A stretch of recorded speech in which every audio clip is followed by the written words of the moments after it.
Disclaimer. We are regular guys who love to talk Bone Thugs and Harmony. We do not represent Bone Thugs or any Bone affiliate. We are also not Bone Thugs experts. The views and information you hear in this podcast may be based on personal opinion. Please feel free to leave corrections and clarifying information in the comments. And enjoy.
What's up, y'all? It's Cecil West, beyondtheharmony.com, back again with the one and only Jonathan Lippy with the duplicate audio. And he is the man with the best beard and bone. I am Matthew Weaver, AKA Beard Bone. You know what it is. It is Beyond the Harmony Live. We used to call it Thug Thursday. Now we just call it that weekly, bi-weekly gathering that we do where we all get together and talk about Bone with all of you, Matt and John. Feels like it's been a long time, and it feels like it was just yesterday. John, where you at, John? Oh, John is thinking about his life. John's making thinking some key about decisions life. there. He's got He no is. mic. He said he had some duplicate audio, and now he's got no mic. I'm getting now his duplicate audio, time- guys. This is crazy. There we go. You Uh, sound good. What'd you do, John? Come on, Whoa. IT. Fix that shit. I like this element of John, live. do you Everything is John, do you have the YouTube open? And if you do, is it muted? You need to have YouTube muted if you got it pulled in another window. Cecil with the clutch play of the day. Boom! Yes. That's IT, motherfucker. Someone get me a job with John. Call Center Cecil. Yes. All right, good. We are good. We are back in the building. We got a great one tonight. Gates, the most mysterious guest that we've ever had, I think. We all know who he is, Definitely but we one of don't know them. who he is. Definitely. The graveyard shift stuff is so mysterious, right? We kicked everything off with 101, and that was like, holy shit, we're finding out about this guy that was in graveyard shift. He's got one verse, one song, all this, and then it's like, okay, I don't know if we can get better than that. We've had Romeo, we've had 101 now, we of course have had Sin, and then out of nowhere, okay, and this all came from actually me talking to T-Rock's nephew, and he passed off the show to Gates.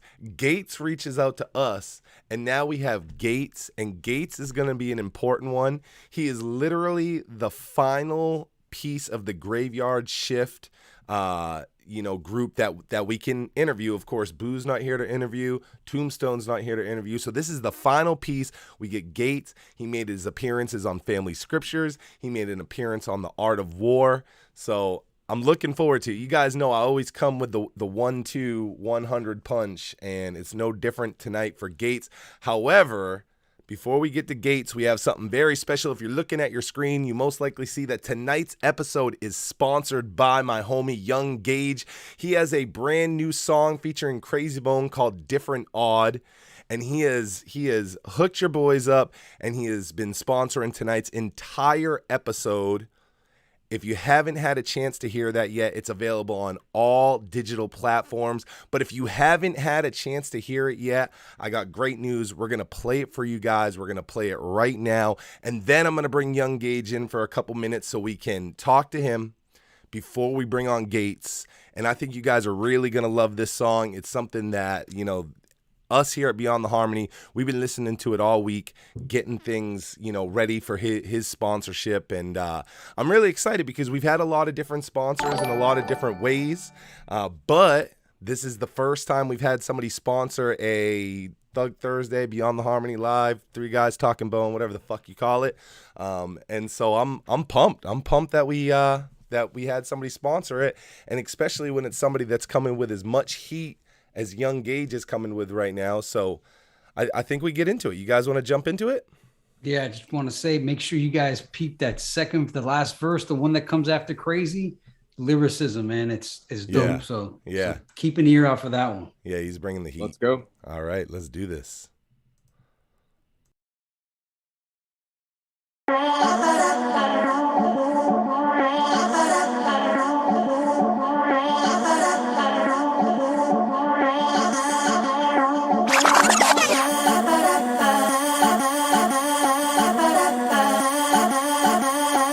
What's now?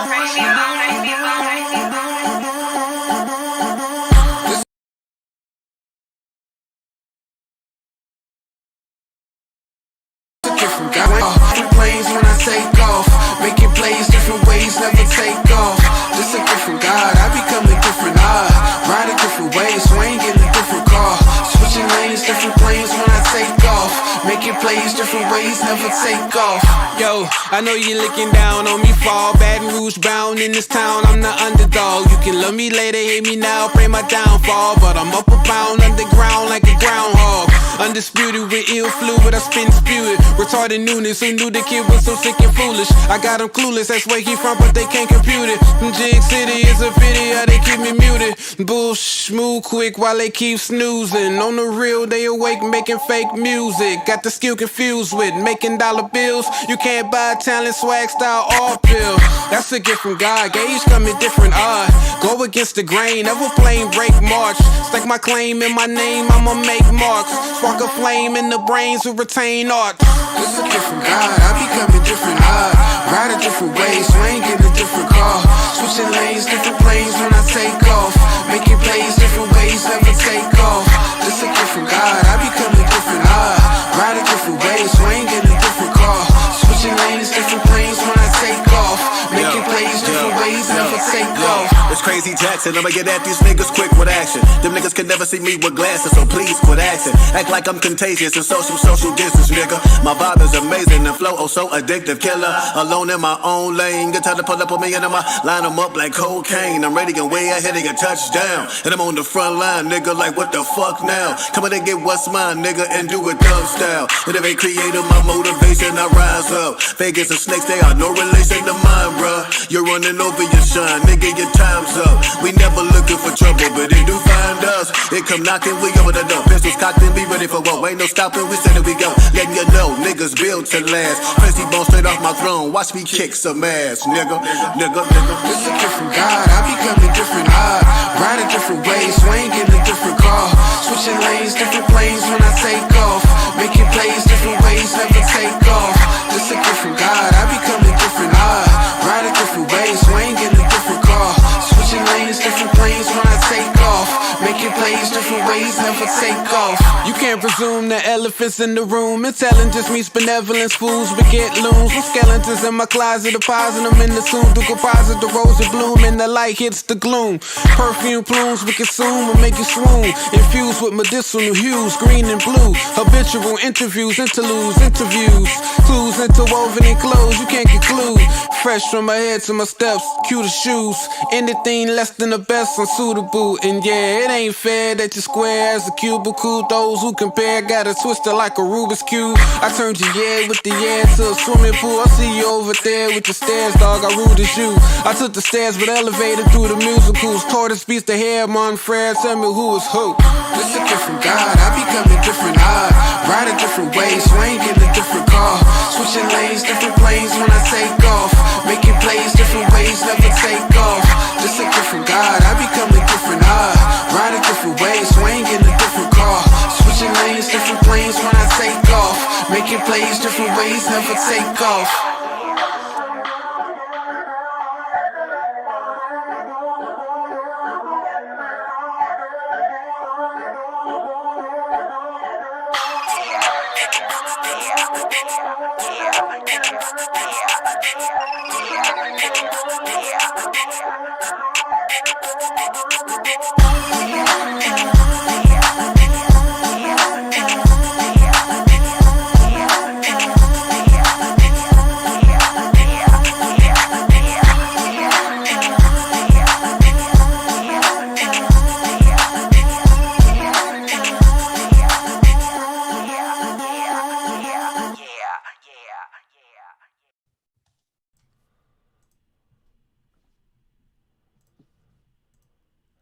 And we are back. That was Young Gage featuring Crazy Bone, Different Art. And we have Young Gage with us right now.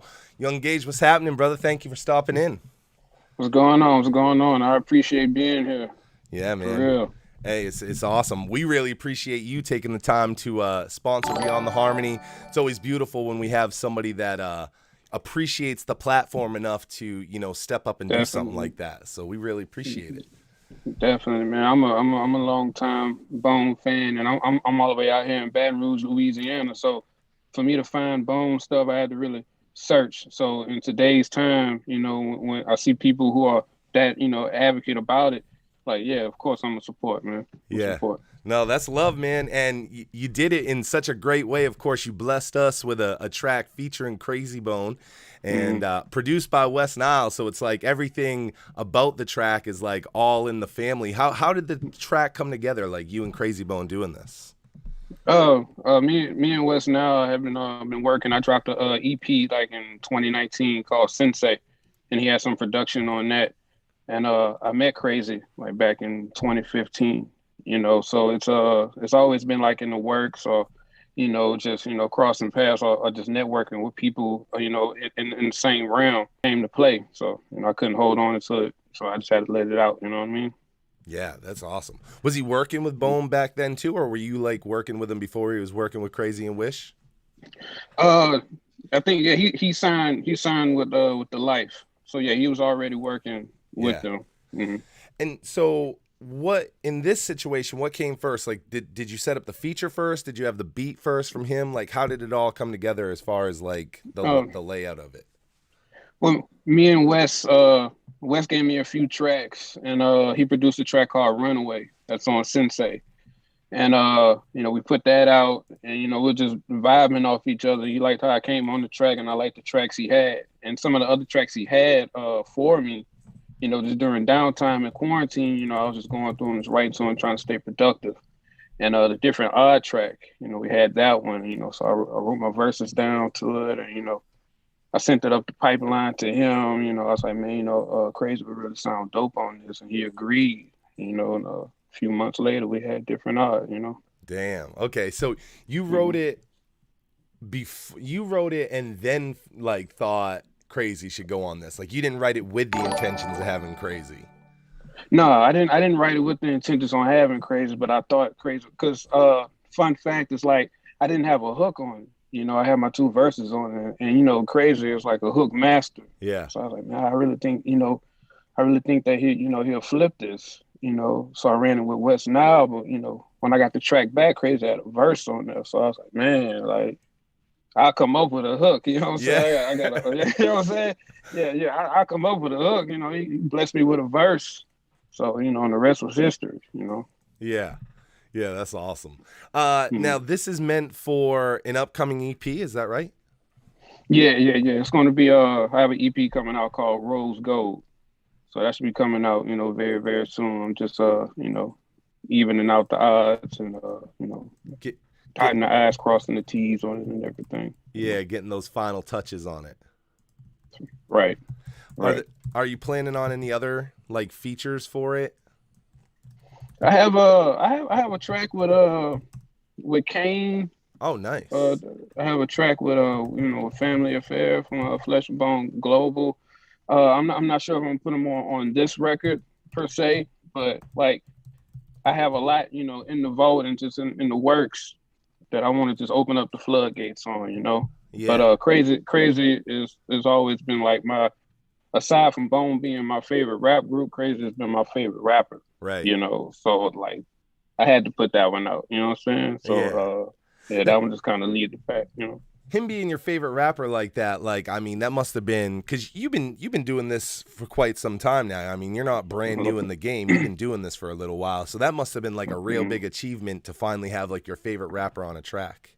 Yeah, definitely. Because I feel like a lot of people don't get to experience that. Like, you know, let's say like if like Michael Jordan was your favorite basketball player, you know, so you got his poster on your wall and you go out and you practice and you want to be like Jordan, and then one day you get to play one-on-one, you know.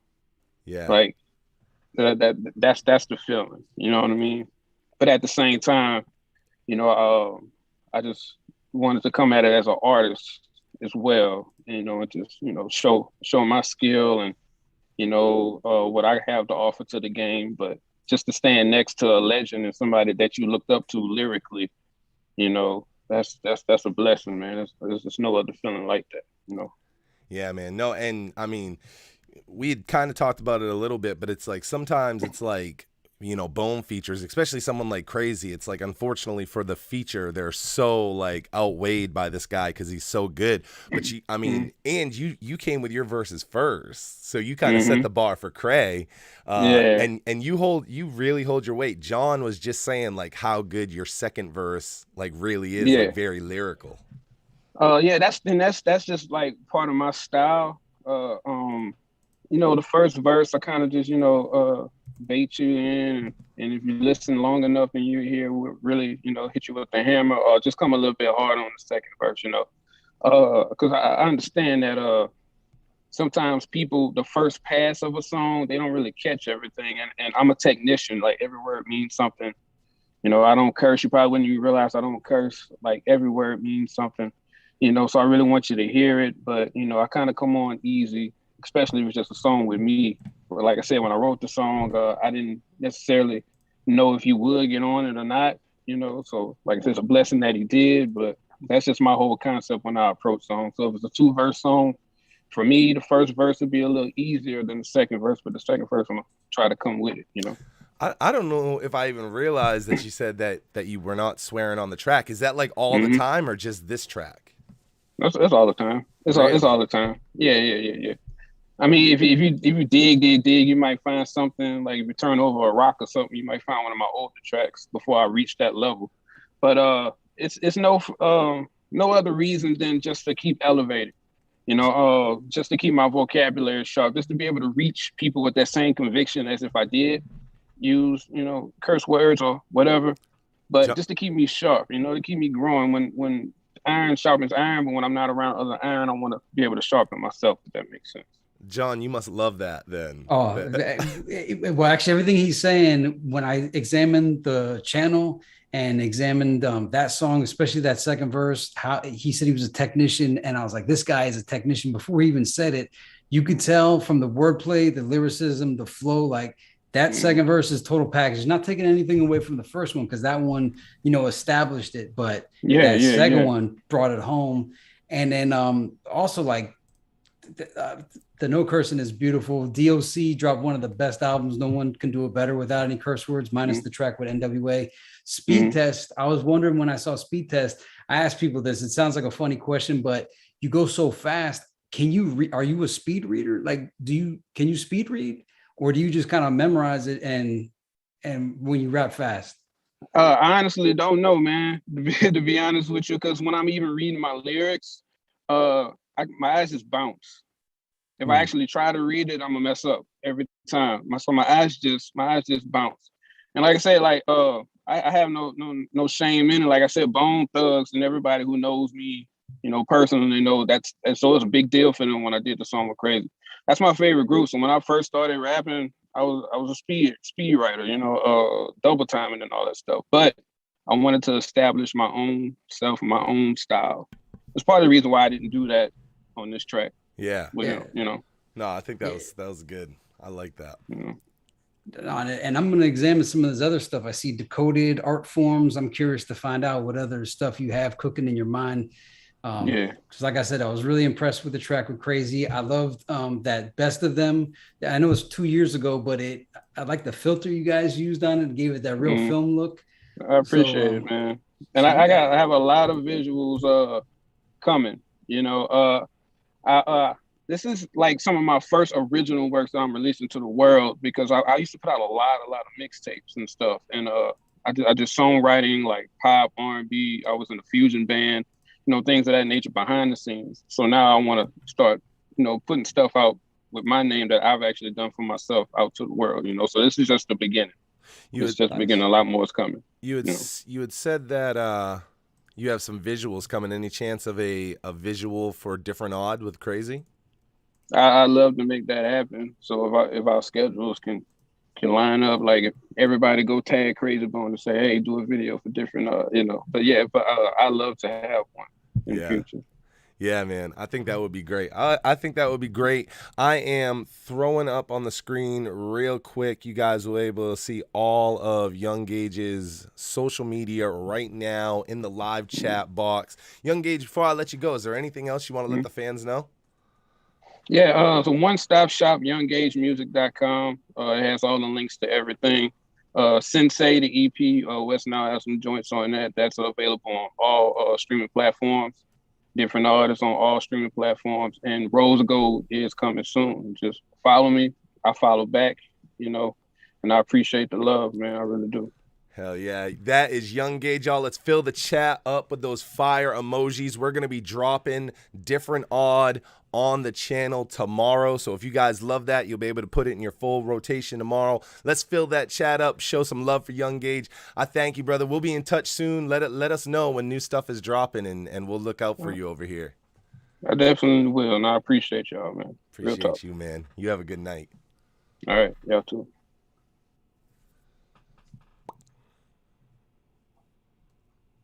All right.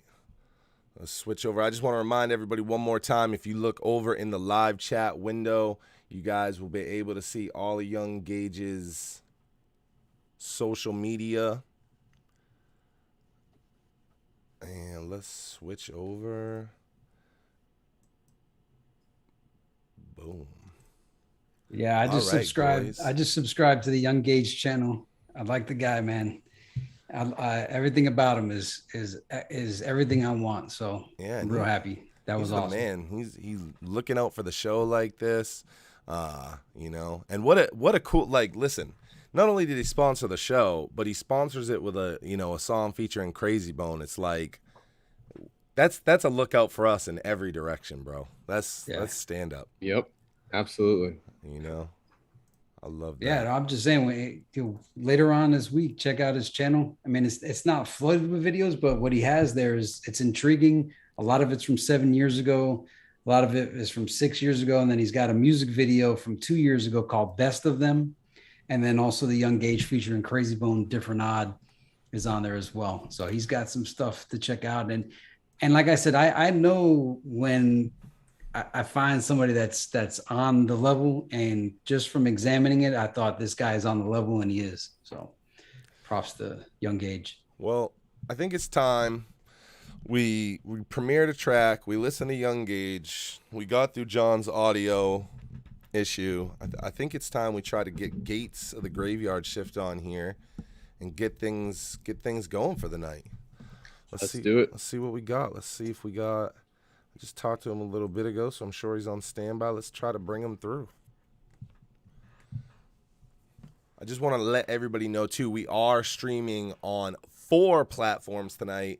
Twitch, YouTube, of course, and Facebook. And for the first time ever, we're streaming over on our Instagram as well. It's Beyond the Harmony on all 4 of those platforms, so you can watch this wherever you want.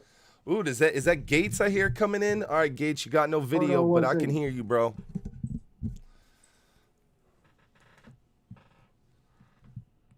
Let's see. Okay, there we go. Gates, what's happening, bro? Yo, deal with you. Just chilling. Okay, there he is. I was trying to switch over my computer, but everything started collapsing like at the last minute. All right, we're doing good. It says, looks like you got a little bit of a connection issue. Let me see if I can make a connection issue. Yeah, but it's Hold all right. on one second, all right? It might be working out. I think it's. Yeah, you hearing him okay, John, on your side? Yeah, I hear him good. I think it was establishing the connection to find the best transfer rate. Yeah. But he's looking good now. We look good, Gates. Welcome to Beyond the Harmony, brother. I appreciate you taking the time out of your night to be here. I can't even hear you. I'm about to put the headphones in real quick, right? All right. Yeah, you can see it. It looks like it keeps cutting out to a network issue. I had you plugged up on my computer though, but then everything started collapsing at the last minute. It's interesting how it's changing size. Yeah, it changes the size because his bandwidth is low like that.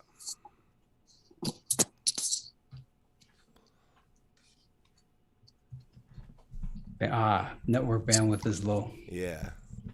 Yeah, can you hear me now? Yeah, we can hear you great. Are you on Wi-Fi or what's your connection right now? It looks like you kind of keep dropping your connection a little bit. I'm on my cell phone right now.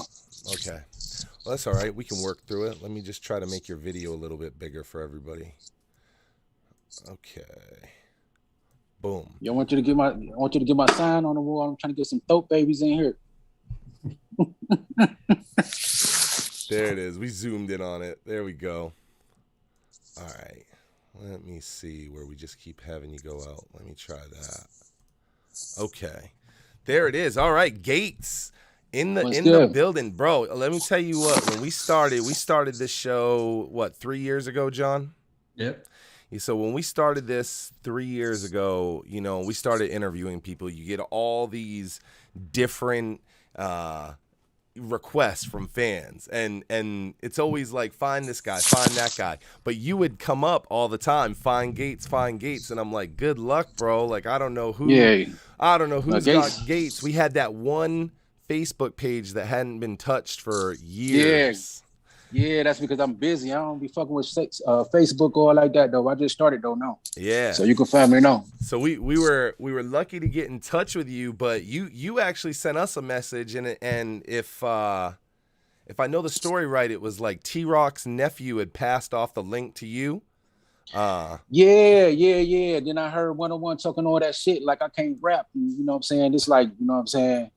That shit kind of struck a nerve and shit. You feel me? So you reached out. We're going to get into that. We're going to get into 101's interview. Before we do any of that, though, I want to make sure that we start off at the basics for the fans, because this is like a first-time thing, them getting an opportunity to hear you. So I kind of want to start maybe even back further than that, like, your roots I always like to establish. Like, are you born and raised Cleveland, or what's the roots of Gates? Yeah, I'm born and raised Cleveland.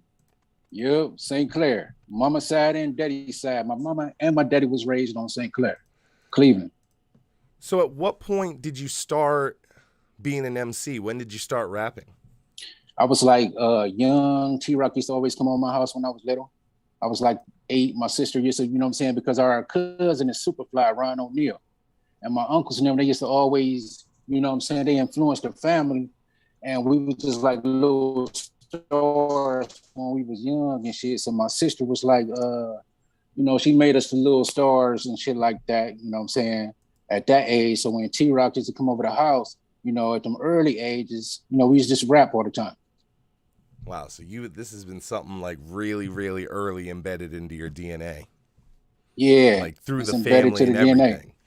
Yeah, like before them clubs and shit was downtown, my uncles and them used to be down there in tents and shit. My mama used to say, take us to go see them. So how did you end up getting the name Gates? T-Rock gave me that name. And was that like my name was my name was Lunatic. Before you were Gates. Was that your first MC name as Lunatic? Yeah. Like when I was on the streets and shit, we was like, always in a session.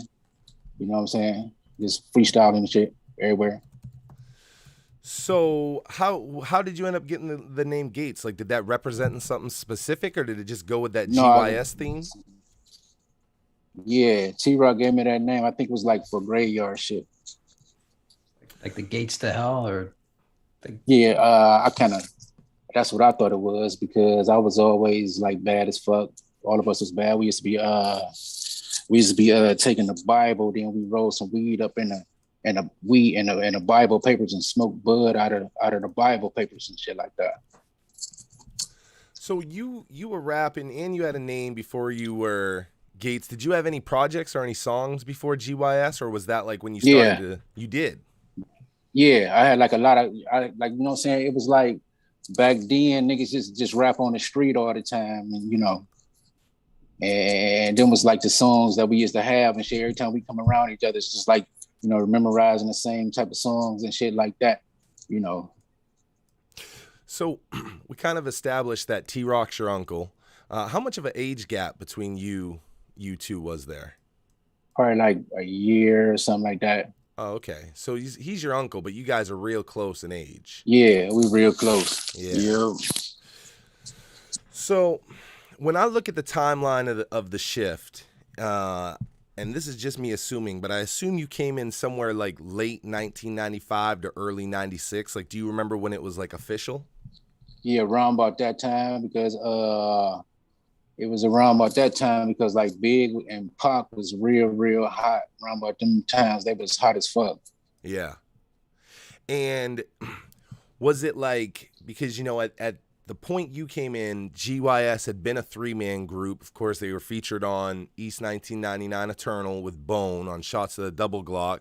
101. Did you come in as like a replacement for 101, or like was there talk with you and your uncle even before that about you coming in? It was like it wasn't no replacement. He was just like missing.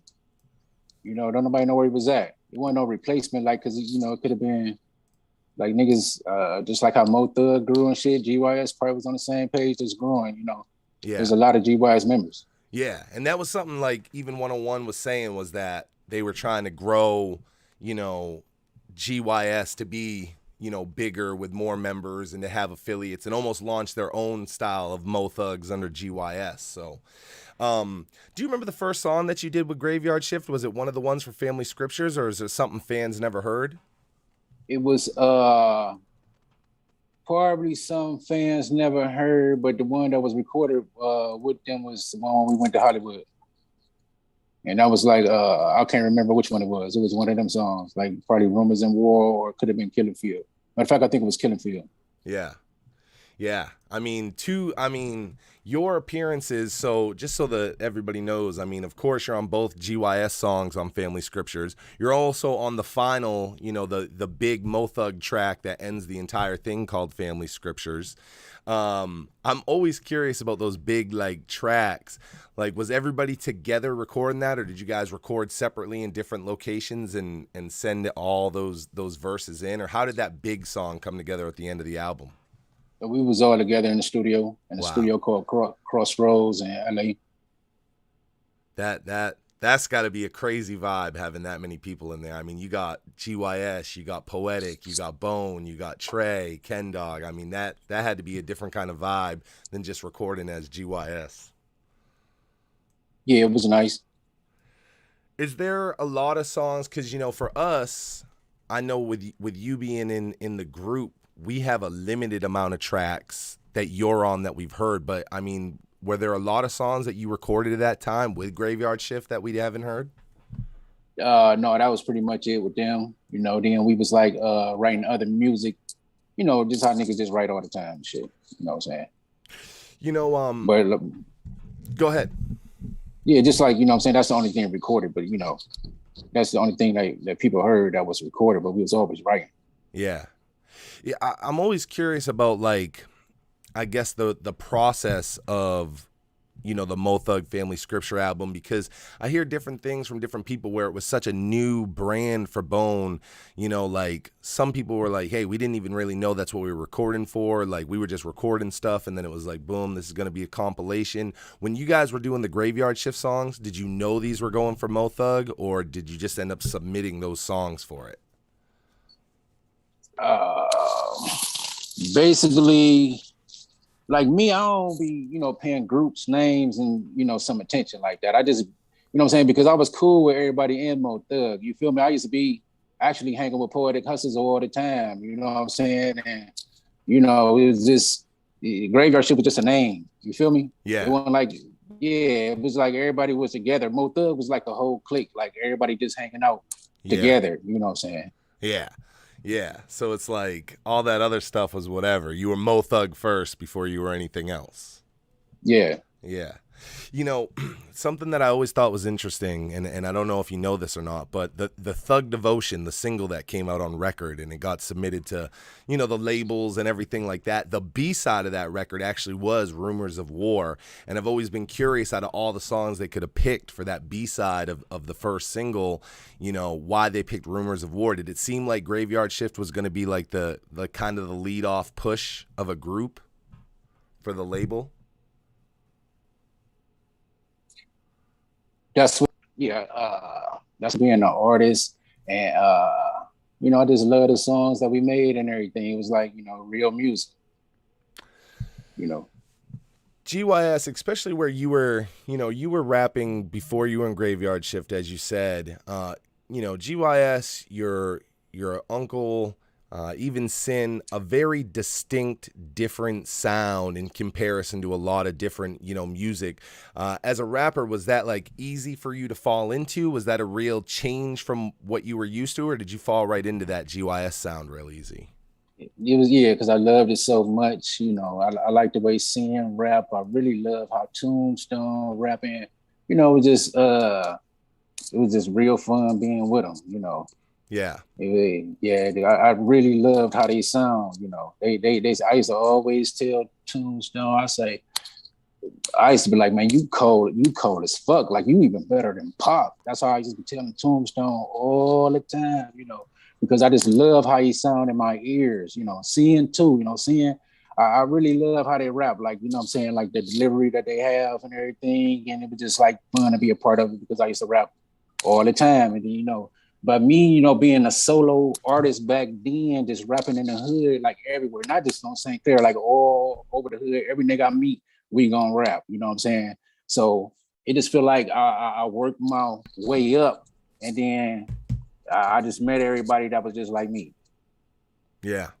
Yeah. I mean, the sound, like I said, is totally different. I mean, your uncle, he has like a sound that so many people talk about, like that, you know, maybe in 2021, it would just like whatever, because there's so many different styles now. But back then he had like that militant, you know, just like almost like talking from his chest at the microphone. I mean, it really grabbed people. And of course we saw it evolve even more. Like, you know, we heard it in Family Scriptures, but by Stillwaters, I mean, he was really, it was something different. And I ain't talking bad about Pac. I just wanted to mention that, but like still like a Pac Big and Tombstone was alive today, like all the progress they would have made in their you know, in their style of delivery, you know what I'm saying? I just, you know, miss them so much, you know what I'm saying? Because, you know what I'm saying, they really had real talent that you want to hear today, you know. Yeah. Yeah, it's always like a thing that fans talk about because, you know, Tombstone and I would say if you took a poll from Bone and Mo Thug fans, it's like, who's your favorite Mo Thug of all time? Tombstone has to hit in top 3 because so many people say Tombstone's my favorite, Graveyard Shift's my favorite. His style was just so different, and even though all of Mo Thug was, it's like Tombstone's style was really unique. And people always say if he wouldn't have passed, like what an impact he could have possibly made, you know, on the industry, bigger than just, you know, a Mo Thug track or whatever, because again, he was something completely unique. I briefly said something about Stillwaters, and you know, a person that was really impactful to Stillwaters was Romeo Antonio, just because he was able to blend what he did with what your uncle did so well. He had contributions on Mo Thugs 1 and 2, including one of the tracks that you're on. Did you have any interaction with Romeo during this time? I don't even know who that is. Romeo did all the guitars and production on Stillwaters, and a little bit on, I can't remember. It's one of the 2 tracks that you're on too. So he did all that guitar work and really helped bring to life some of that stuff that, you know, T-Rock used to do that sampling. And then Romeo was like, hey, let's bring it from just these guitar samples to let's get some real grimy guitar in there.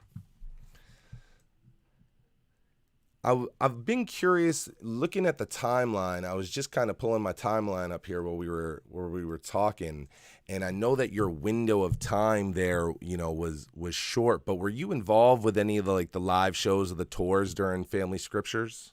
Yeah, like a whole bunch of them. What was that like? I mean, touring, we know the upsides, right? The upsides as a fan is, wow, they're traveling, it's parties, it's girls, it's fandom. But were there negatives that you experienced from being on tour? No, it was nice. Yeah, it was very nice. I met a lot of people. I met SWV. I was in the elevator with Coco. I met Busta Rhymes. I met Mac 10, a whole lot of people. It was real fun and real nice. Keith Sweat, everybody. Yeah. Yeah. We always, when we look back to that time frame as fans, you can see that this really was like the mighty Mo Thug, and everywhere that Bone went, Mo Thug was right there, and all those shows. And as a Bone fan, when you go to a show back then, you were getting a long show, because, you got to experience the entire Mo Thug situation as well. Was it would you guys do every show with them when Mo Thug was there? Would you guys just do a few Graveyard Shift songs before Bone would come out? No, it was they'd pick and choose who would go. That night. Yeah. Yeah. Can you talk about just a little bit, I guess, about we know that obviously Tombstone had influence on you being your uncle. A lot of fans consider him the leader of GYS, just from a fan perspective. Can you talk about his influence and impact on you as a rapper? T-Rock was amazing. He was he was very amazing. Everything about T-Rock was amazing. His the way he talked, carry himself. He taught me well. Even though I used to rap before T-Rock came around me, he didn't teach me how to rap. But he put, that adult fit. It was like we was holding each other. I was holding him, lifting him, and he was lifting me. That's how it basically was. But I just, I just loved him so much. And I used to always tell him how cold he was. And I if I write a rap, he can create a song off the rap that I make. Like that. He was very intelligent at an early age. Yeah. Yeah. It's everybody in GYS was important and impactful, but there was something really unique and special about Tombstone. And this is something fans say. This is something that I've had other Mo Thugs say. We had Jazz from Too True on, and she just talked about the huge impact that Tombstone had on them as a group. He really seemed like such a pivotal power, individual to have in the Mo Thugs. And Bone, Bone, even though they're part of you guys and they're helping lead, they're still busy being Bone. So it kind of seemed like Tombstone was almost like the figurehead over there, looking out for all of Mo Thug. You had mentioned Sin a little bit. Yeah, it was it broke off in branches yeah. Mm-hmm. You had, but I was saying they broke off in branches. What were you gonna say? No, go ahead. I think we were breaking up. I'm just saying oh, okay, sometimes it would be a Bone member might be hanging with a Graveyard Shift, and a Bone member might be hanging with Poetic Hustlers. It was like that, Yeah. So yeah. What was your relationship like with Sin? Not necessarily in GYS, but even before Graveyard Shift. Were you guys close like that, or did you become closer during Graveyard Shift? Yeah, we can't, because Sin was in jail. As soon as Sin got out of jail, that's when I met Sin. As soon as he got out, we all grew up on St. Clair and lived on St. Clair, but Sin was he was I just met Sin when he got out of jail. Yeah. So he was in jail during, I guess, because, Sin appeared on E1999 Eternal. You came in after Eternal. So Sin was doing a little time between Eternal and Family Scriptures. Yeah, after that. Yeah. After the Eternal. Yeah. Yeah, I think he had actually mentioned that. Sin was like one of the first interviews we had. I think he was like early on in season 2, and he's always been like a great contributor to our channel.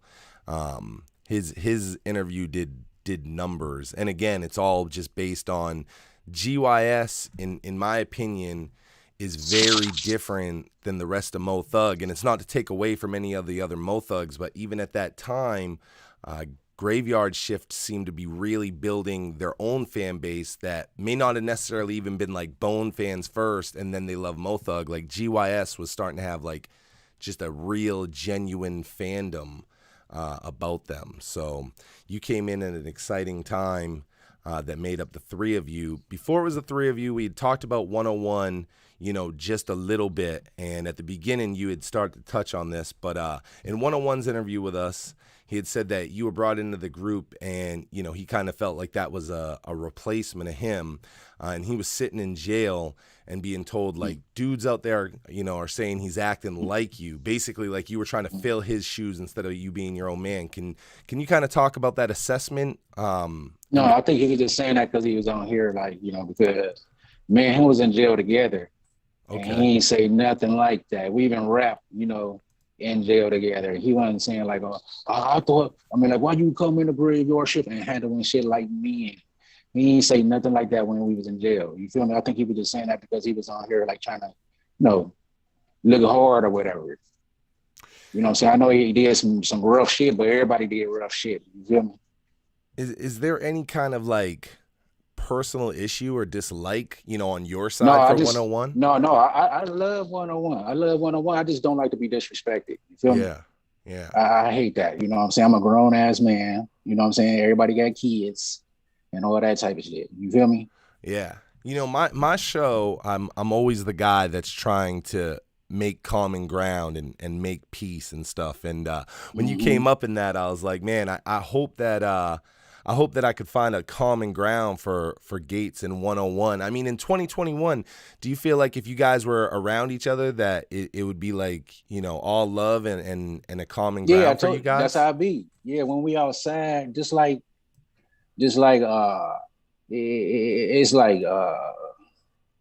niggas be fake as fuck for real, because they're act one way around you. Like when you're on the streets, I walk St. Clair every day. You know what I'm saying? Everybody know me on St. Clair. But like if Boone come around, niggas switch up and change and shit like that. They fake as fuck like that. You know what I'm saying? And I don't like fake niggas. You feel me? I just say just keep it real. If you keep it real around me, you know what I'm saying? Keep it real around them too. I ain't never been no fake nigga like that. You know what I'm saying? It's interesting because 101 actually had a very similar sentiment about how people are one way with him and then a different way when he's not around. So you guys seem to actually really be cut from a very similar cloth as far as the way you guys think about things. Yeah, it's like Tombstone. This is what they don't know. It's like they accepted both sides of my family. Like I said, my family was born and raised on St. Clair, my mama's side and my daddy's side. 101, he hang around my daddy's side, like Kojak. Them was like my first blood cousins on my daddy's side, and Tombstone is my uncle on my mama's side. And it's like people don't know each other. You feel me? Yeah. But and they like where the Gates come from. Gates was born and raised on St. Clair. You see, I remember Bone and everything when Bone went to FDR and it was the Band-Aid boys and they was throwing Band-Aids at the crowd and shit like that. Then, little shit like that. I went to FDR. I went to all the St. Clair schools and all that type of shit. You feel me? Yeah. One of the things, as long as we're talking about 101, is in my interview way back with Sin, I had asked him in it, just from a fan perspective, if he'd be willing to do a reunion track with you, 101, and possibly Romeo playing guitar where he was, in the production piece of Stillwater So Heavy. And Sin said that, he thought that would be great if it was possible.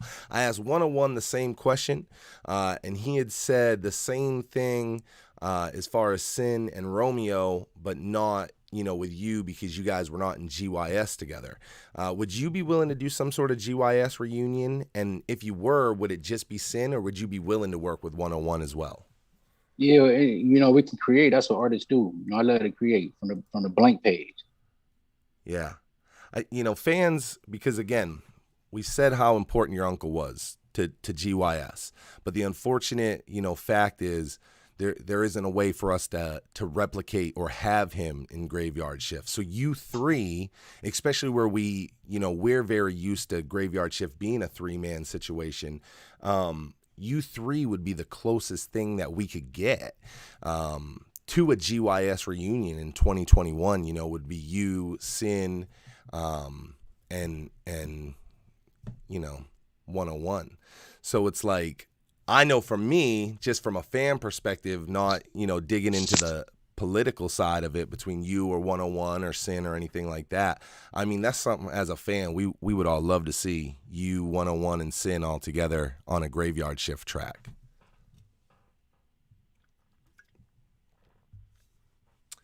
Do you still have a relationship with Sin now? Yeah, if he come around, we cool. Me and Sin, yeah, everybody cool. You feel me? Yeah. When I be with them, you know what I'm saying? We just be Freaky G, everybody cool and shit. You know what I'm saying? When they come around me, it don't be no beef and nothing like that. Right. Yeah, we've had Freaky G on too. Freaky G talked about his roots with Graveyard Shift and Tombstone, and kind of how he was almost more connected to, T-Rock and them over like Bone, even though he ended up being a Mo Thug. Like one of his first big features is on the Still Waters album. And that, he was almost more of a Graveyard Shift guy.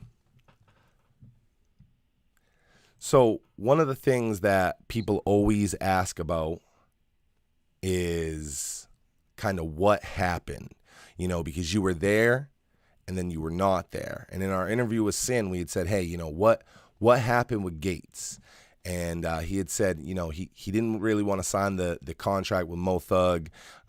He indicated like, you guys didn't necessarily have legal representation at that time, and you were put under the pressure to just sign quickly.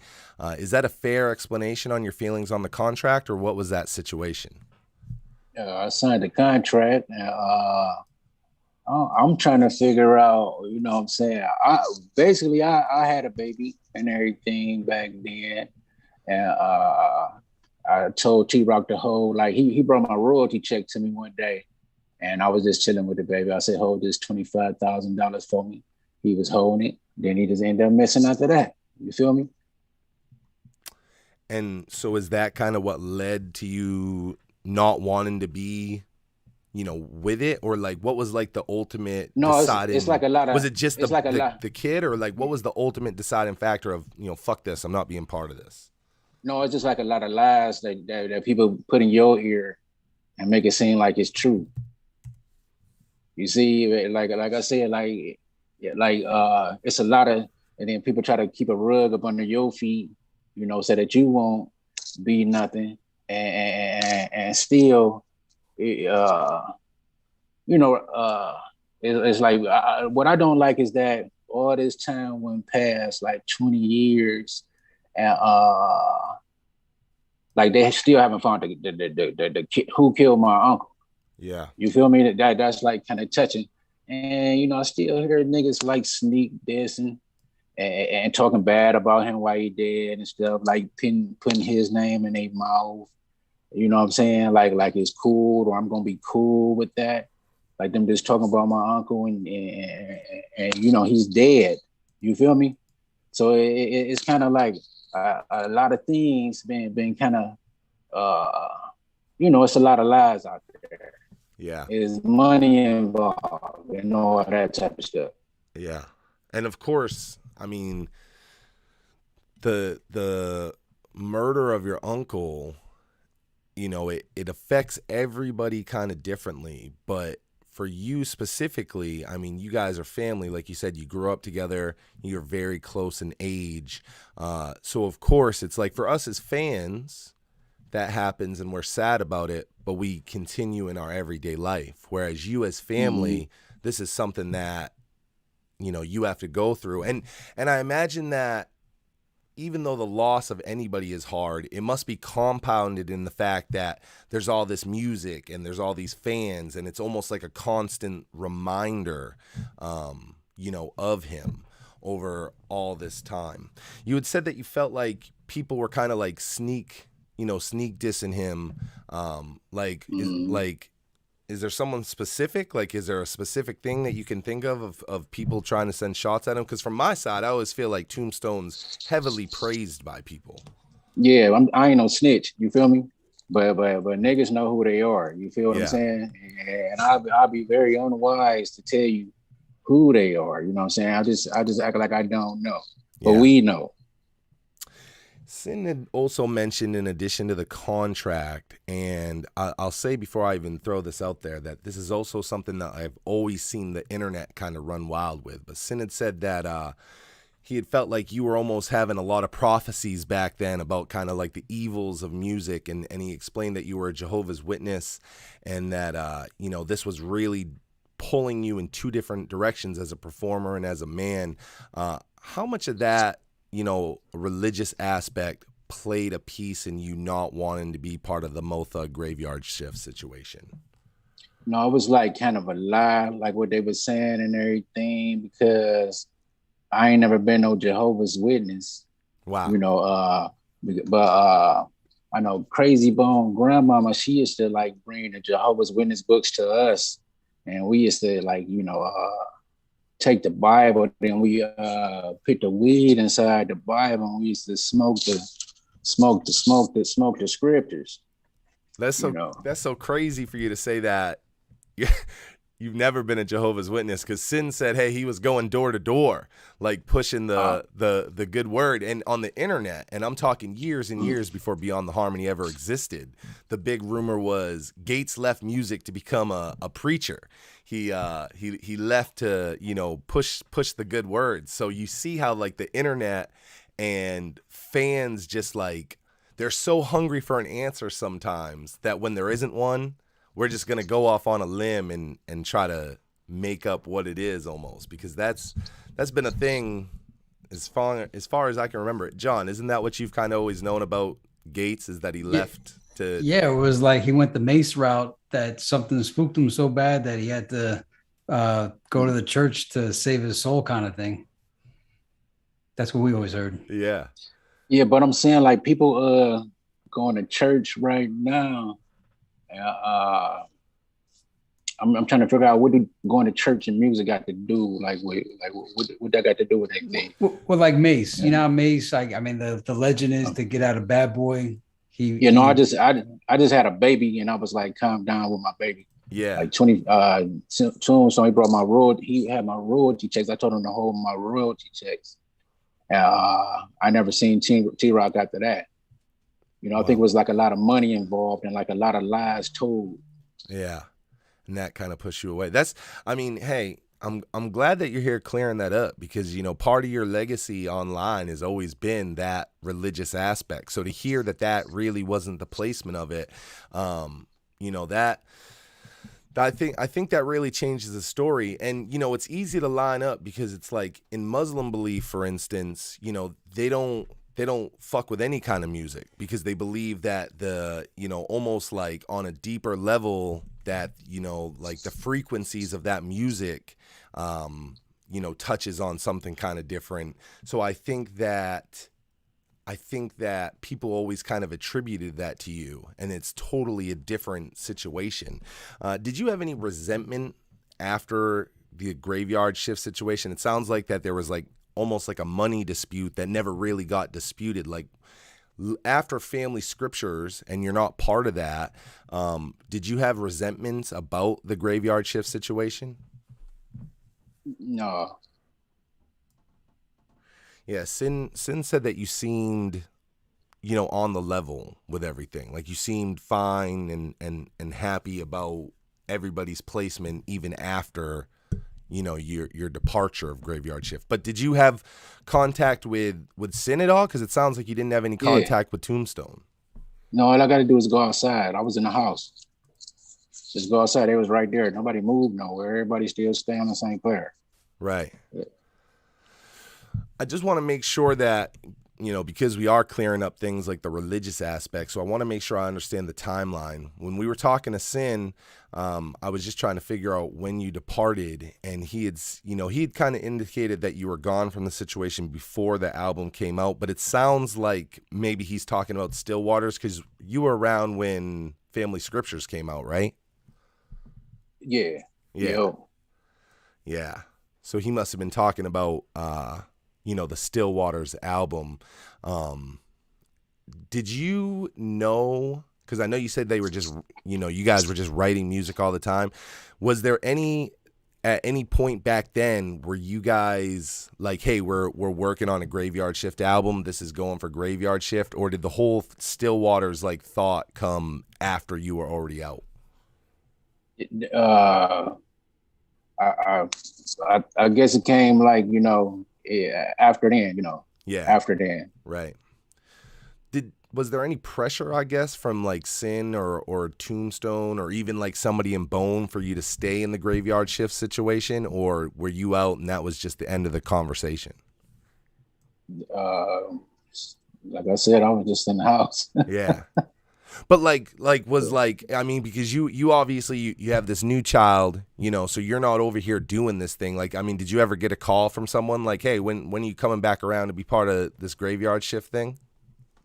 T-Rock, the last words I heard from T-Rock, he just told me how much he loved me. He just kept saying, I love you so much. Like that. And it was like the last words that I heard of him. But he didn't say nothing about, nothing else. He was just living his life. Right. He was living his life. Right. Yeah. I brought up the Still Waters album. And of course, it never was officially released. But Romeo, who I told you about earlier, who played such a massive part of the production on that, eventually ended up releasing it to the fans on the internet. It was set to come out in that 98, 99 time frame. And something I just want you to clear up for the fans is you are featured on the cover art of it, but you're not actually on any of the Still Waters tracks, right? Right. Yeah. What was it like? I mean, did you end up seeing that front cover? Like, what was that like when you saw yourself on there? Was it like, what's going on here? Or like, what was your initial thought? No, I was just basically I just looked at it. I didn't feel no kind of way. I just was looking at the little Graveyard Shift pictures, Yeah. Yeah. Yeah. I'm sure at that point, because by the time all that came out, Mo Thugs 2 is out of the way. Your uncle has passed away. There's a lot of big changes there. I'm sure almost seeing it almost like made you reminisce in a lot of ways. Did it ever like conjure any thoughts of like what it could have been, with you actually being part of that project? No, I was like, I guess like, like depression is really real. I think I fell into depression because I wasn't really paying no attention. Like after T-Rock got killed, B got killed, Pac got killed, everything it was just like a big depression, within music itself, everything right. Just happened like, right. Back to back to back to back, And I was kind of like, I was looking at stuff, but it wasn't, it wasn't so fascinating no more, Right, it was kind of like on a. It's 2021, and I'm only assuming this, but I mean, have you heard the Still Waters album? Some of it. Yeah. What was your like thoughts on it? Because I had said it earlier, but the evolution of Graveyard Shift from Family Scriptures to that. I heard the whole thing, but it was like it was different. It was definitely different. Yeah. And it was had like a little rock swag to it. It was kind of it was cool. It was cool. Yeah. It's definitely for the fans like the album that kind of got away. It had all that anticipation, and of course with everything we know about Graveyard Shift, right? Multiple members that have gone in and out, members that have passed away, an album that's recorded and shelved and then released on the internet.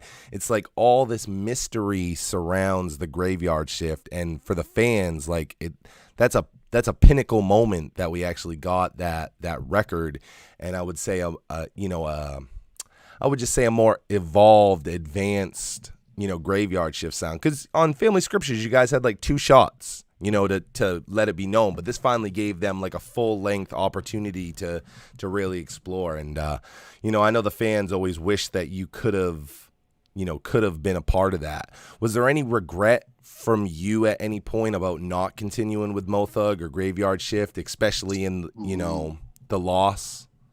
No, it was like basically I was just getting a whole lot of cash in my own world. I still wrote songs, wrote my own music and everything. Yeah. And I actually take my face card inside a bar and do my own shit. Like if I go in like a bar out, someplace like Manor or something like that, like that's an area in Cleveland, Ohio. They just say, I just pull out my face card, like just pull out this out of my pocket, like these had the CDs with our face cover on there. Right. And they say you can do a show like right here, inside the bar, just play the music, just play the songs on here. Right. It's you do Family Scriptures in 1996. The next Mo Thug album doesn't come out until 1998. But in the middle of that, the world, your family suffered the loss of your uncle Tombstone. It had a profound impact on Mo Thug. In fact, I think that fans attribute the loss of Tombstone to almost the tide turn and the major change that we saw in the Mo Thug family coming into the next album. And of course, it had a huge effect on the Graveyard Shift brand. Can you talk about the personal impact that it had on you as an artist, as a nephew? It's something that even now that since we've been talking, I really can sense the impact that it's had on you even to now.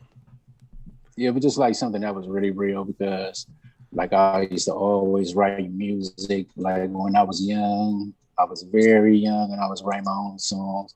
And my teachers in school, they used to actually take my artwork, my poetry. When I got to high school, my only classes was study hall and lunch. We used to just rap in study hall. And Tombstone come to my house and say, we going to Hollywood with Bone and everything. It's just the way I live my life, like as an artist from when I was younger all the way to, still the same person. Yeah. Yeah. I mean, it's crazy how the loss of somebody affects everybody like a little bit different, and it's like, but he is definitely someone, especially the circumstance of it all, right? It's not like we just lost the guy in his sleep, to just something natural. I mean, those circumstances are, they're really different for you guys. And I always like commend you, your family. I have a lot of contact with, like I said, his nephew. I've recently been speaking to his sons who you've, featured with. And in a lot of ways, it really was a lot of evolution for you guys. Can you say how you think things would have been different if you wouldn't have passed for Graveyard Shift and for the Mo Thug situation? I think it would have just been amazing. It would have been very amazing, And that's something I think about. But right now I see Tombstone inside his sons right now. That's where I see him at. Yeah. He's inside his sons and everybody growing up the same exact way as we did. Like they artists too, like doing shows. Nothing changed. Like from my fam, they like from my uncles now. My mom used to take me downtown to see my uncles now perform, and it's like we're doing the exact same thing. It just before Bone Thugs and Harmony, we always been like this. Our family always been that way. Yeah. Yeah. You had said something about, Bone earlier and that like you knew them and stuff. Did you have any like from school and them doing the, the fucking Band-Aid Boys and stuff? Did you have any sort of like personal connection with any of them prior to Mo Thug, or did you all just know each other in passing? It was like when me and Lazy Bone kick it, we'd party. We'd go off of St. Clair. I'll take him like to the trenches where I know. And then we like probably get some, some weed or something like that from the niggas I know. You know what I'm saying? When me and Crazy Bone hang together, probably just talking on some killer shit, talking about some changing our fingerprints, little shit like that. You feel me? Everybody was like cool and shit. Busy Bone, I love Busy Bone. He was just wild as fuck, you know, and you know, it was just, I got love for all them guys. Do you know the last time you might have seen them or had any kind of like personal interaction with anybody from Bone? It was just like it's like they children and stuff is around me now. You know, I kind of like bump into their kids and everybody just artists like doing the same thing. You know, as far as your appearances, we spent a lot of time talking about Family Scriptures and Graveyard Shift. But another appearance that you had actually is on Bone Thugs' album, The Art of War. It's on the Mo Thug Family Tree track. Very impressive roster of Mo Thugs. When you guys recorded that, did you know that that was going for Bone's album, or was that meant for Family Scriptures? Like, what's kind of like the history of that track? I was just going along with the flow, basically. You know, just going along with the flow, just, you know, hopping on the tour bus, just getting high as fuck every single second of the day, you know. Were you already out by the time that hit The Art of War? Like, were you still with them when The Art of War dropped? Because it dropped about 6 months after Family Scriptures. I was just like, I don't even know. I used to be that high, brother. You feel me? I feel you. Really you. smoke like from sundown and from sun up to sundown, you know. Yeah. Rumors of War had Flesh and Bone in it. And of course, you know, we just talked about the track on The Art of War. Did you have any other recordings that had Bone, or was it just the Flesh and Bone Rumors of War track? Just that one. Yeah. You guys, I mean, that was such a good fit, man. Like, the four of you on that Rumors of War song is like, he really seemed to like fit in out of all the Bone members. Like, Flesh really seemed to fit the Graveyard Shift like style really well.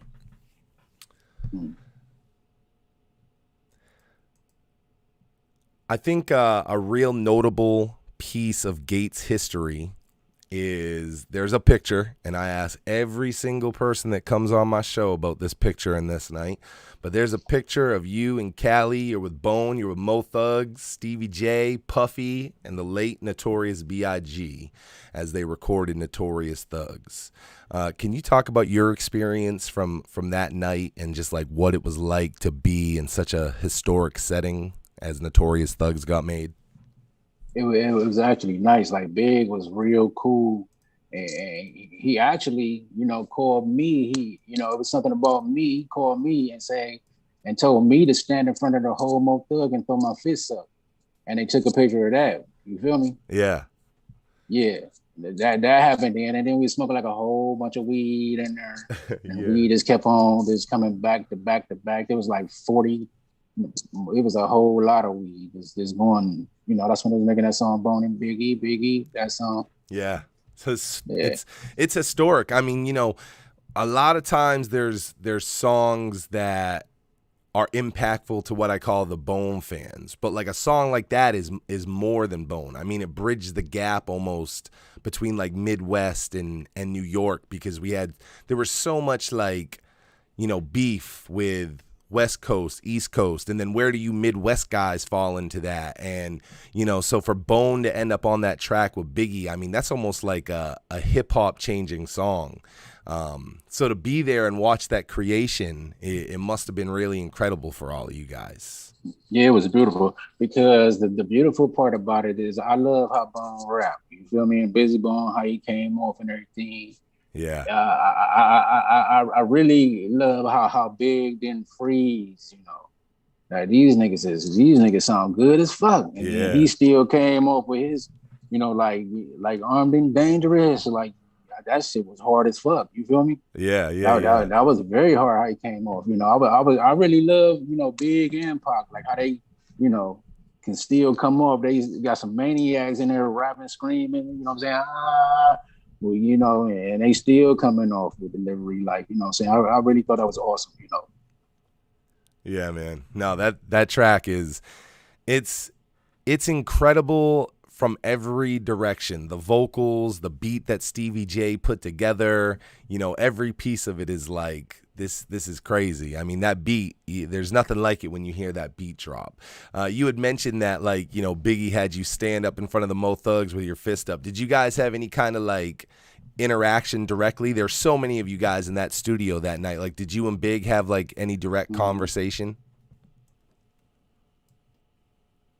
Yeah, he was cool as fuck. He pointed to me. He's like, you come here. That's just how he did it. Then he was like, throw your fists up in front of the whole Mo Thug. And then it was like the source. They took the picture, and I was just like, threw my fists up in front of the whole Mo Thug. I don't know what it like the connection that we had, but it was like a connection that we had between each other. You can ask them that. They'll tell you. Yeah, man. Yeah, it's so crazy, especially like, I mean, he's a fucking icon, so to be able to say you spent time with this guy, especially as he did such an iconic song, it's like that in itself is like few people get to say that, man. You're one of the few that get to say you're in a studio session with Big and got to have that kind of interaction. So that's really incredible. Post Mo Thug, and we talked a lot about, you leaving Mo Thug and everything like that. So you stayed doing music, you stayed in Cleveland, you stayed doing music. Like, what did you start to build at after that? Were you still pursuing music? Was music kind of like a side venture for you that you were just doing sometimes and you were heading in a different? No, it's like I rap. That's what I do. You feel me? I rap. I just, that's just what I'm always rapping. I'm around somebody, we freestyling, like, well, I told I was in a different area. I'm around some white boys, they playing the guitar, we going to the bars, we rapping, we looking at the face card, like we on the face card, we just, just having fun with the little rap shit, just making music, everybody I meet, we make music, you feel me? Did you get any projects out after like you left Mo Thug? Like, are there any Gates albums out there we haven't heard? Yeah, it's like Gates like to rap with everybody. Like if I'm around you and you don't rap, I'm gonna try to turn you into an artist. Yeah. You sent me over a song, and I'm gonna be posting it for the fans. You sent me over a song that's actually you and it's Tombstone's son on the track, along with some other artists, and we're gonna post that up. And any other music, I know the fans really want to hear it, so any other music that you got, definitely send our way so we can make sure they hear it, because people always, like I said, people are always asking about you and what happened to you after Graveyard Shift. Just in looking at the chat, one of the listeners named Therese, longtime listener of Beyond the Harmony, he was curious if you knew the Graveyard Shift member Boo before he passed away. I know. Yeah. Such a short window of time that he was in. He passed away in 1994, so he was in the group for a very limited amount of time. Still making music, I assume. Are you still making music now? Yeah. So it's 2021. Gates is here live on Beyond the Harmony. Is there a new project or anything like that we can expect from you coming in the future? Yeah, exactly. Yep. Yeah. That's what fans want, man. They want to hear that music, and they want to see what you're up to next. And me, you've talked to me enough now in the background. Me, I'm gonna be pushing for that GYS little reunion if we can make it happen, because I think that's something people would go wild for, is to hear, all of y'all, fuck it, even you and Sin, like whatever it is, it'd be great to get you guys on a track together. But we definitely want to hear a Gates album or a Gates EP or, anything like that. Is there like, what style of hip hop is it like right now in 2021 that you enjoy? Like, do you enjoy the current stuff, or are you more into like the older stuff? Yeah, I love it. I love the current stuff. I really do love it. I like you talking about who's hot and who's not, I kind of like NBA Young Boy. I like how he sound. I like all his beats and everything. I love, what I'm saying? It's Kevin Gates. Kevin Gates hard. I love Future. If he come out with something else, and Lil Wayne, he ain't came out with nothing yet. I love a lot of people, man. A lot of music still sound nice, So somebody that I thought was interesting that a lot of our listeners may not even know about that you listen to was, I saw that you're a fan of Millie's out of Massachusetts. Mm-hmm. And he's a whole different style. Millie's is really dope. I've worked with Millie's a handful of times. I've booked him on some shows. He's a really good dude, and he's got potential to do really big shit. He just had a collabo album with Dave East, and when I saw that was like one of your likes, I was like, okay, Gates is really into some different stuff if you know about Millie's. So that's cool that you like the new music like that. Before I let you go, is there anything, we've solidified your story. We've talked about the roots. We've talked about your uncle. We've talked about Mo Thug, GYS. Is there anything that we didn't cover that you want to let the fans know? Because this is almost like breaking the silence of Gates after 20 plus years. It's just like I'm a very busy man, and my head is really blank while I'm talking to you right now. I just enjoy the conversation. Yeah. That we're talking about, just keep in touch with me if you can. Oh, and yeah. I'll put some, hey, let you hear this music I got. This is your platform now, man. We always tell everybody that comes on, this is your platform now. You can always come back whenever you want, because we know this happens to so many people. They're like, I'll talk to them after. They're like, yo, I should have told this story. I was totally blank. But this is always like an open invitation for you. You can always come back here. You can always use this as a way to promote new music to the fans. We're nearing 8,500 subscribers right now for the Beyond the Harmony platform. And as I told you at the beginning, you are always a topic of discussion for the fans, where you're at and stuff. So, definitely I want you to stay in touch with us as well. Keep connected to these fans, because they want everything you're talking about. They want that new music. So, this is now your platform, man. You use it as you want. All right. Thanks a lot. I appreciate it. Hell yeah, Gates. I appreciate you taking the time out of your night to come speak with us, brother. I hope you have a great rest of your evening, man. Okay, you too, C-Money. Take care, brother. Let's fill this chat up with fire emojis for Gates. Show him that love for coming up on the show with us. John, Matt, what's happening, y'all? Another one in the books. We are talking epic. Gates, he is the final piece of the Graveyard Shift chapter that we were able to interview from the living members. That I'll tell you, for me as the lead interviewer here, who puts these things together, this was a lot of closure for me. Okay, that I'm always talking about, like, yeah, we got Tony Tone, we got Mo Hart, but we need Boogie. Yeah, we got Jazz, we got Archie, but we need Brina, because there's always this like one piece of the pie left for me that I don't get that closure. And this was so closure for me. And I'll tell you what, it's also closure on all that shit that we've always ever thought about Gates. They said the same thing about Majesty, right? He left music and became a fucking sermon. Like, I don't know why everybody thinks that about Mo Thug, but or Bone affiliates rather. But like, it's so crazy to hear that confirmed. Like, he's like, I was never a fucking Jehovah's Witness. Well, not only that, I like that he's like, same number, same hood. It's all good. You step outside, he still sees the same guys. It's not like he vanished like Obi-Wan Kenobi into Dagobah and went into exile. He was still there in the St. Clair. So that's, basically what we got tonight. We have to rethink and rethink through the whole Graveyard Shift story, because this, at least the Gates part, because I also think everything Gates let us know tonight, it modifies the whole story altogether, because he was always still there. It's not like he was banished and exiled. Right. And thank God, like, that's great news to know that, it wasn't like he had to leave Cleveland. Right. There. Still stayed down. It's so crazy, the internet. And you know what I blame the most is not even the internet now, but of course these stories about him, they actually come from those old like GeoCity websites and Angel Fire websites about Bone. Like, those stories about Gates, that's where those were birthed, and they were birthed on these crazy little shitty websites, and we've just run with them as fans for 20 fucking years.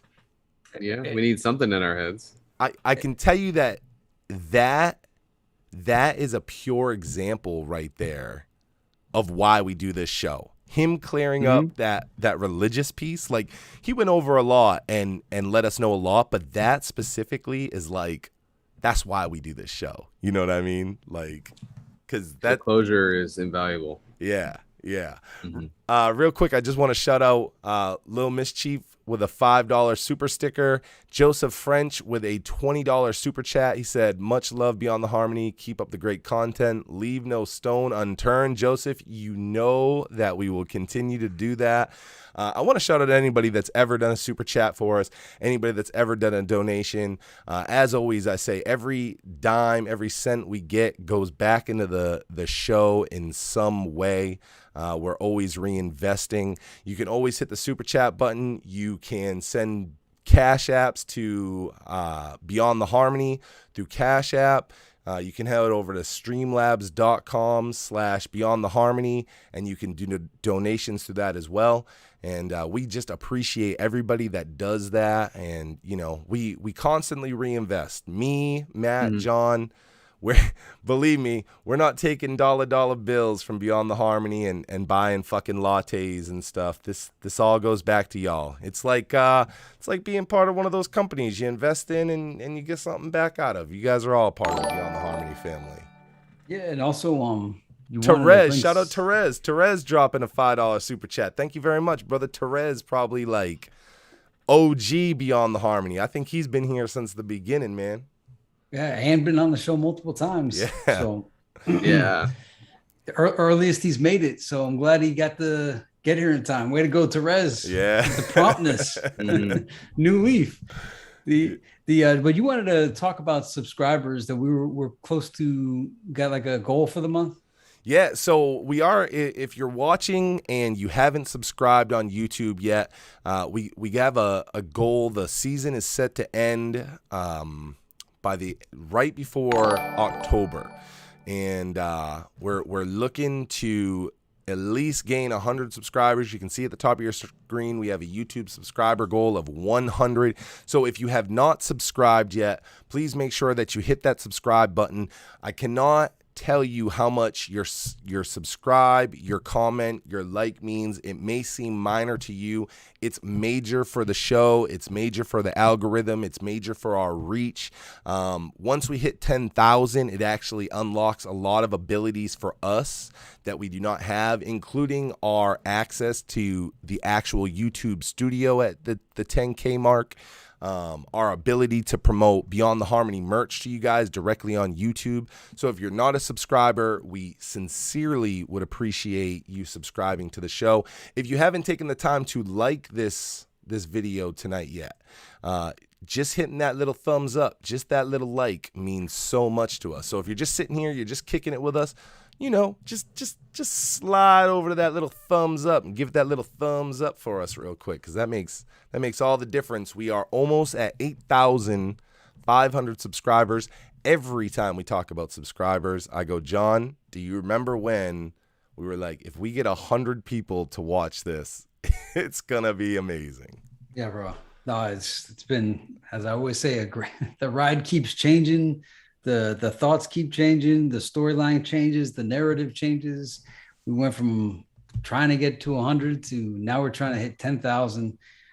That's my goal, man. I really want to hit that 10K. So like, I figure most of you guys are subscribed already, but you know, if you're part of any forums, any message boards like the old days or whatever, find one of our videos that you like and just share it, because shares, all these different methods intertwine with algorithms. We feel like YouTube's got it against us.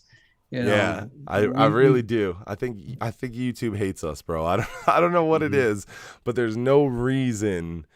Like, hey, I just released the Ripsta video trailer. It's about 2,000 plays, but let's be realistic. There's shit out there, 40, 60, 80, 100,000 plays. That's complete dog shit compared to that. Even if you don't love that, it's like the editing of the Ripsta trailer, or even the Thugs Cry decoding. Thugs Cry decoding is about 20,000 plays. Okay, that thing should be stupid plays. The Mo Thug cover decoding, it's minor, but that thing should have stupid plays. I think YouTube hates us. It's a work of art. And not only that, too, we have a very large body of work at this point, over 400 videos. Almost 450 videos on the channel. And you would, for whatever reason, the whole body's not seeing views all the time. It's like whatever our latest video is, that gets the viewership and then just plummets as soon as our next video comes out. So, I mean, we're just griping here, but we're just letting you know that the pains behind the scenes where we see some other channels that aren't. I mean, we had Gates on from Graveyard Shift tonight. Yeah. We had World 1 recently. We had Mr. Majesty. I mean, you would think that these stories would reverberate through the whole entire Bone Thugs and Harmony fan community. Right. We know there's not just 8,500 Bone fans. They sold 50 million records. They ask about this shit all the time. They're always like, what happened to Gates? Yeah. And the other part too, I bring this up a lot of times, and it's that this is all on all of us. Everybody said they want the Mo Thugs to come back, and then they give it to us. And then it's almost like YouTube hates on the Mo Thugs too. Because we've had releases by Mo Hart, by Tony Tone, and I'm gonna start losing count, by Soulja Boy, 2 dope albums by Soulja Boy. I think even Jazz or Brina released some kind of stuff on the side, or their children did, and a bunch of others. I'm missing names. Mo Hart's got a video. I don't know who hasn't seen the Mo Hart video, but I talked to him today. We're getting ready to release a Mo Hart video that I think got affected by COVID, and kind of just ran under the radar. I mean, there's so many releases out here by these guys. Tony Tone with a brand new song. You can find it right on Beyond the Harmony. You can find it on every digital outlet. I got some Gates music that we're getting ready to release that you guys have never heard. There's all kinds of music. There's a ton of Bone music out there. One of the most important ones to us right now is Different Odd by Young Gage featuring Crazy Bone. That is the official sponsor of the evening. And yes. I got a little special message from somebody. So we're gonna take a real quick break, just real short. I got a little special message for everybody about Different Odds. Hold on. Yo, Crazy Bone Thug, y'all know what it is. Make sure you check out the new single Different Odd by Young Gage, featuring yours truly. Me, myself, Crazy Bone, out now, streaming on every platform. Check it out, man. It's dope. Real dope.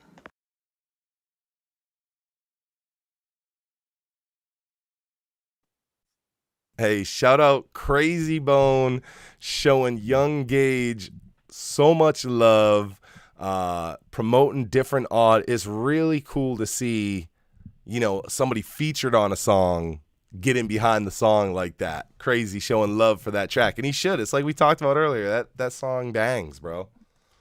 Yeah, bro, man. Like I can't give enough props to that second verse. It took me back. The fact that he mentioned that he was a technician, I love that. But when I heard that second verse, man, I was like, there is something going on here. The modern artist, I don't hear delivering the flow, the lyricism, with just the authority. It was dope, man. I really like that. He's a real artist for sure. Yeah, I enjoyed it. Real MC. If you guys haven't listened, as soon as we're done here, definitely go listen. Yeah, it's on every digital outlet. It's going to be released tomorrow promptly on our channel as well, to make sure you guys are getting it in your regular YouTube playlist. But show Young Gage some love. Make sure, in fact, let me real quick, I'll throw him back up. You got all his social media on the screen right now in the chat window as well. So make sure you hit him on IG, make sure you hit him on Facebook. And if there's one platform we've talked about is the hardest to conquer, that motherfuckers need the most love, is his YouTube. His YouTube is Young Gage 225. Make sure you go over there, hit subscribe for him.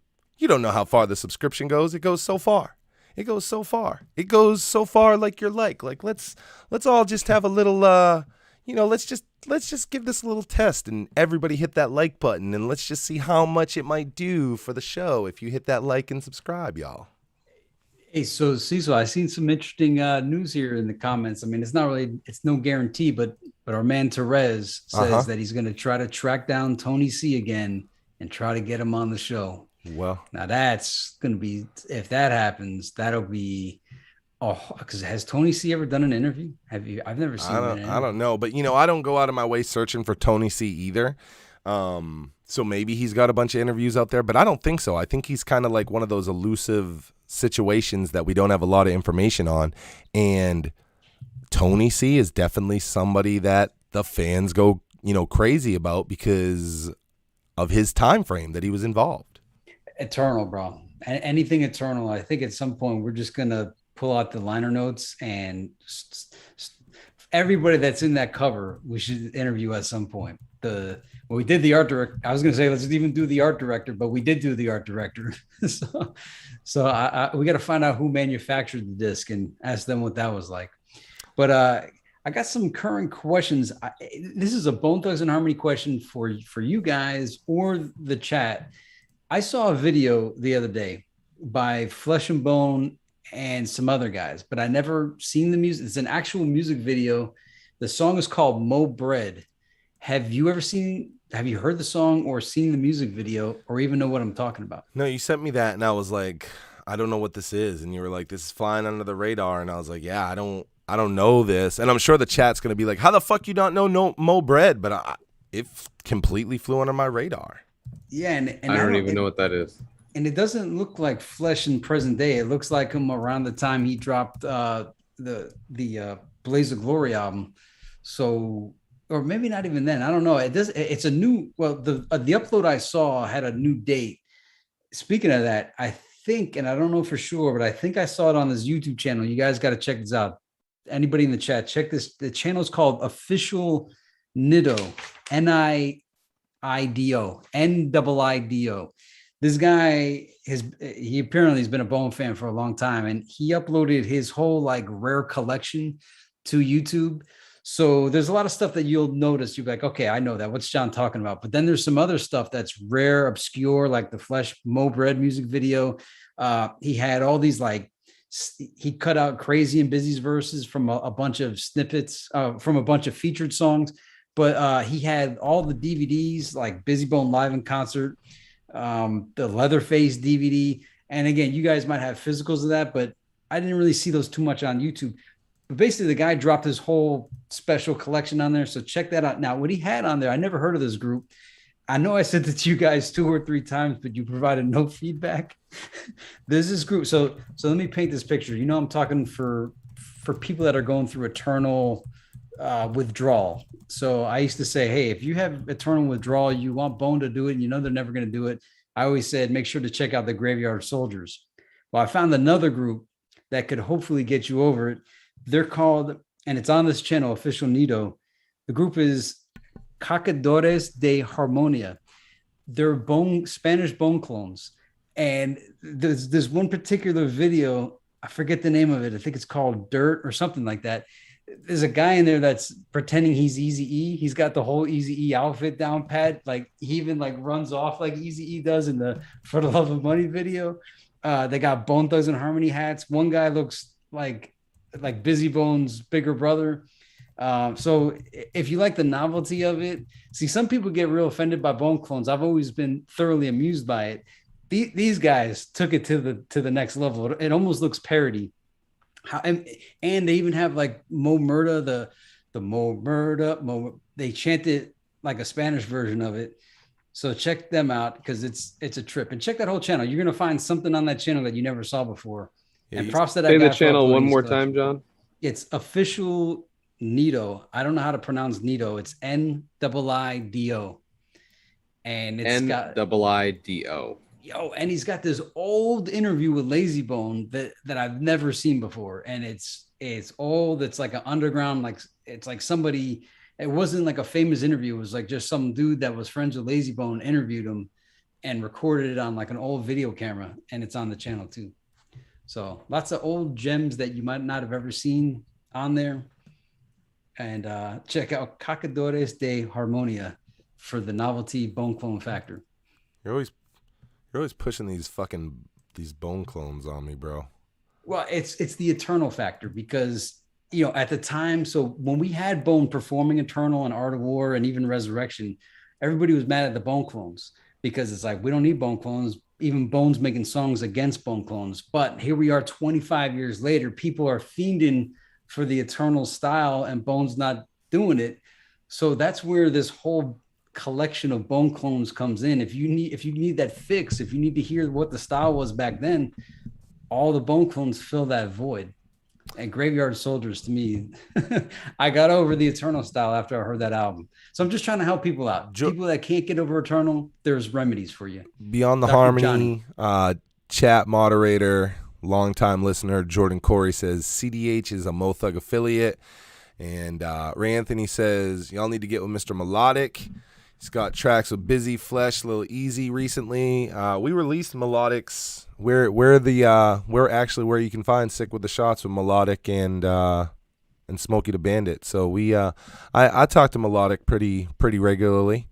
It's all about perfect timing. We'll have Melodic on when the time is right. It's all about perfect time. That's always my go-to about anything, because Lazy told us for so many years that I'm like, Lazy can use it, I can use it. It's all about perfect timing. Yeah, dude. Mr. Young says Crazy Bone Murder Mo pre-release is on here as well. Sounds great, night and day, because it isn't layered like the final cut. You guys need to check it out. So looking at that night and day. Okay, pre-release Murder Mo pre-release is on here as well. Okay. So was that the guy that it's his channel? Is that the official Nito, Mr. Young? Is that, am I reading that correctly? I think maybe he's just on there, but maybe I'm wrong. Maybe that's how I took it. Yeah, that he's browsing it. Yeah, I assume he's browsing it, but maybe the guy that runs the channel's here too. That would really make make John's night. Yep. That would be really beyond the harmony. All right, so I don't know if this is a new song by Lazy Bone or not, but I keep seeing advertisements for The One by Lazy. Actually, is there a music video for that? Yeah, that's the music video. Okay, yeah, so that's the one that's got Rocky Rock in it. Who else is in it? I think Sloan's in it, if I remember. Yeah, they're just in the video. Yeah, they're just chilling in it. Okay, I always like that though. I don't know if you know this, Matt, but I am like the cameo king, bro. Every time I see some sort of cameo, I go crazy. In fact, we've only done one top 10 of the month, John. We got to do another one, and that's one of the ones that I've always wanted to do is the top 10 cameos by Bone in other people's videos. Yes, no, that's a good one. And I might have asked you before, but just so you guys know, Cecil is the king of the cameo. And I just want to know how many times I might have asked you in the past if you ever tried to keep track of every cameo Fat Joe has ever appeared in videos. Oh, who knows, bro? Fat Joe's like he doesn't get the props the guy probably really deserves. Like, they talk king in New York, but fuck being the king in New York. Like, Fat Joe's like the mayor of New York, bro. Like, everybody's got love for Fat Joe, so he's in everybody's videos, man. Yeah, I think he might have a nighttime talk show someday. Like, I see him on that trajectory.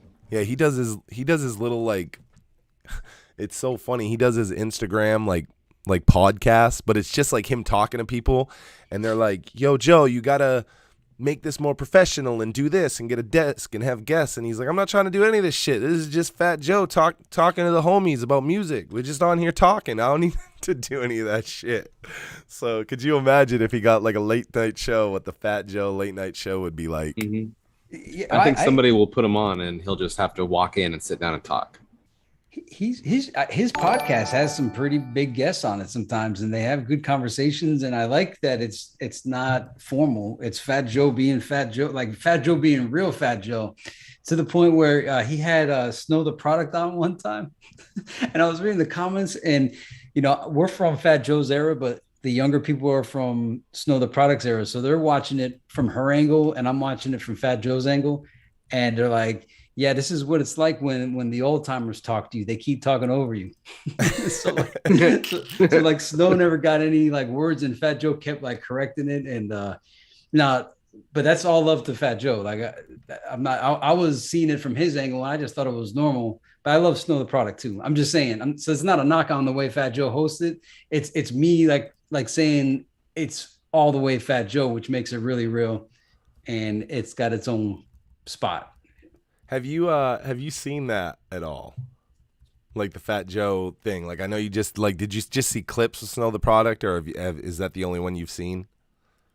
Are you asking me? No, I Yeah. watch Fat Joe's podcast from time to time. Oh, He's really? like, yeah, he's got people on like names like I think Busta Rhymes was on there one time. Tretch was on there. It's not like he's getting no names. Oh He's no. got Well, I mean, bro, these are all like these are the homies, bro. It's not like when Beyond the Harmony gets people, we're like, yo, we had to work hard to find this person. Like Fat Joe picks up the phone, he's like, yo, Bus, I need you on the show, bro. I need not even my show. I need you to jump on my fucking live stream today.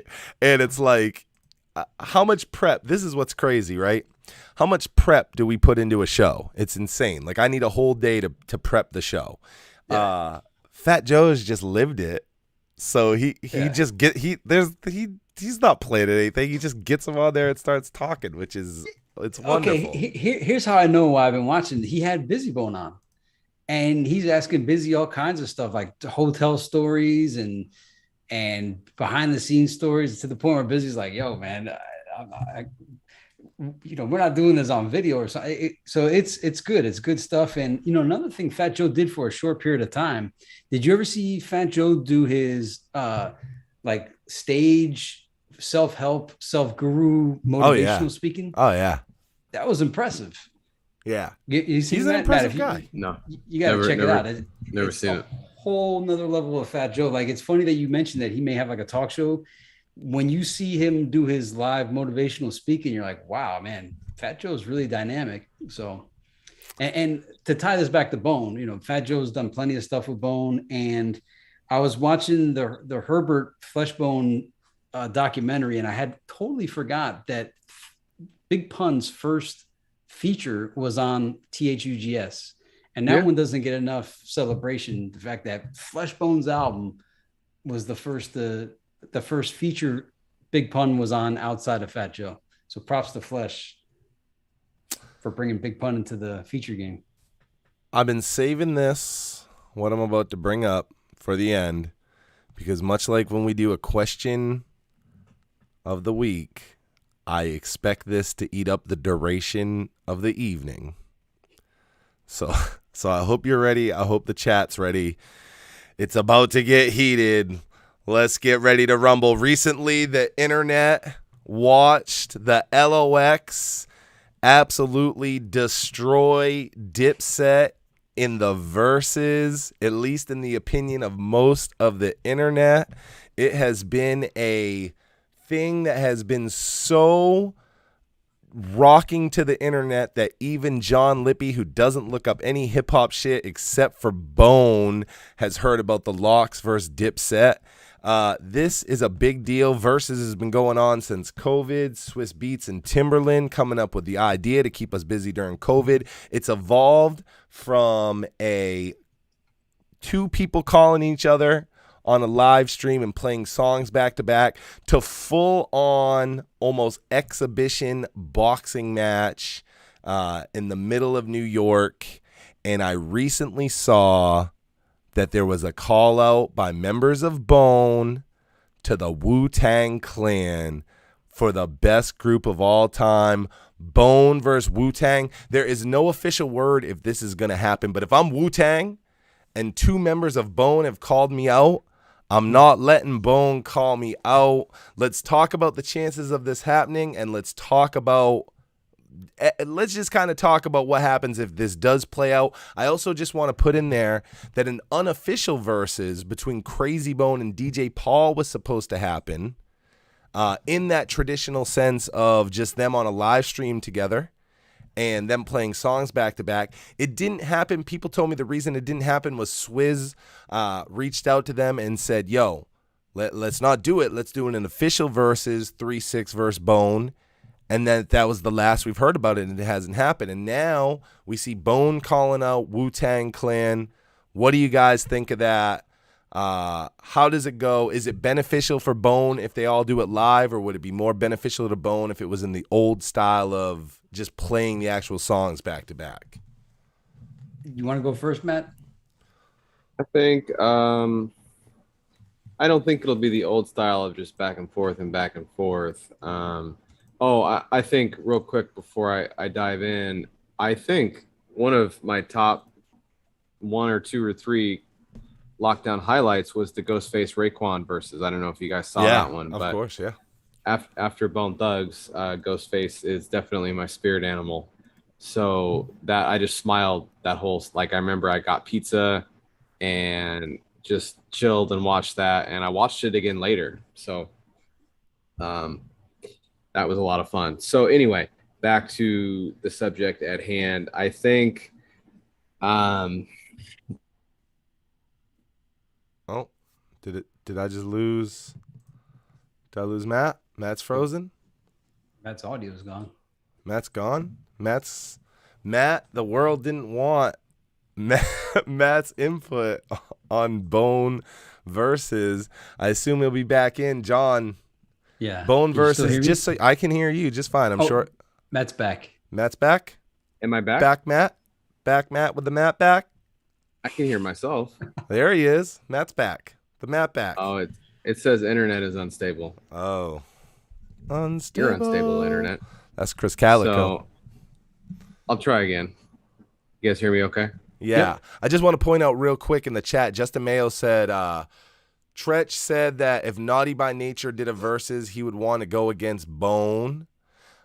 Blaze, shout out Blaze. Blaze is in the chat. He said, I got Capadonna of Wu-Tang and Drag On from Rough Riders on a beat that Busy Bone was supposed to get on. Therese says, can I just join in live and give my opinion? No, you can give your opinion in the chat, Therese. Hey.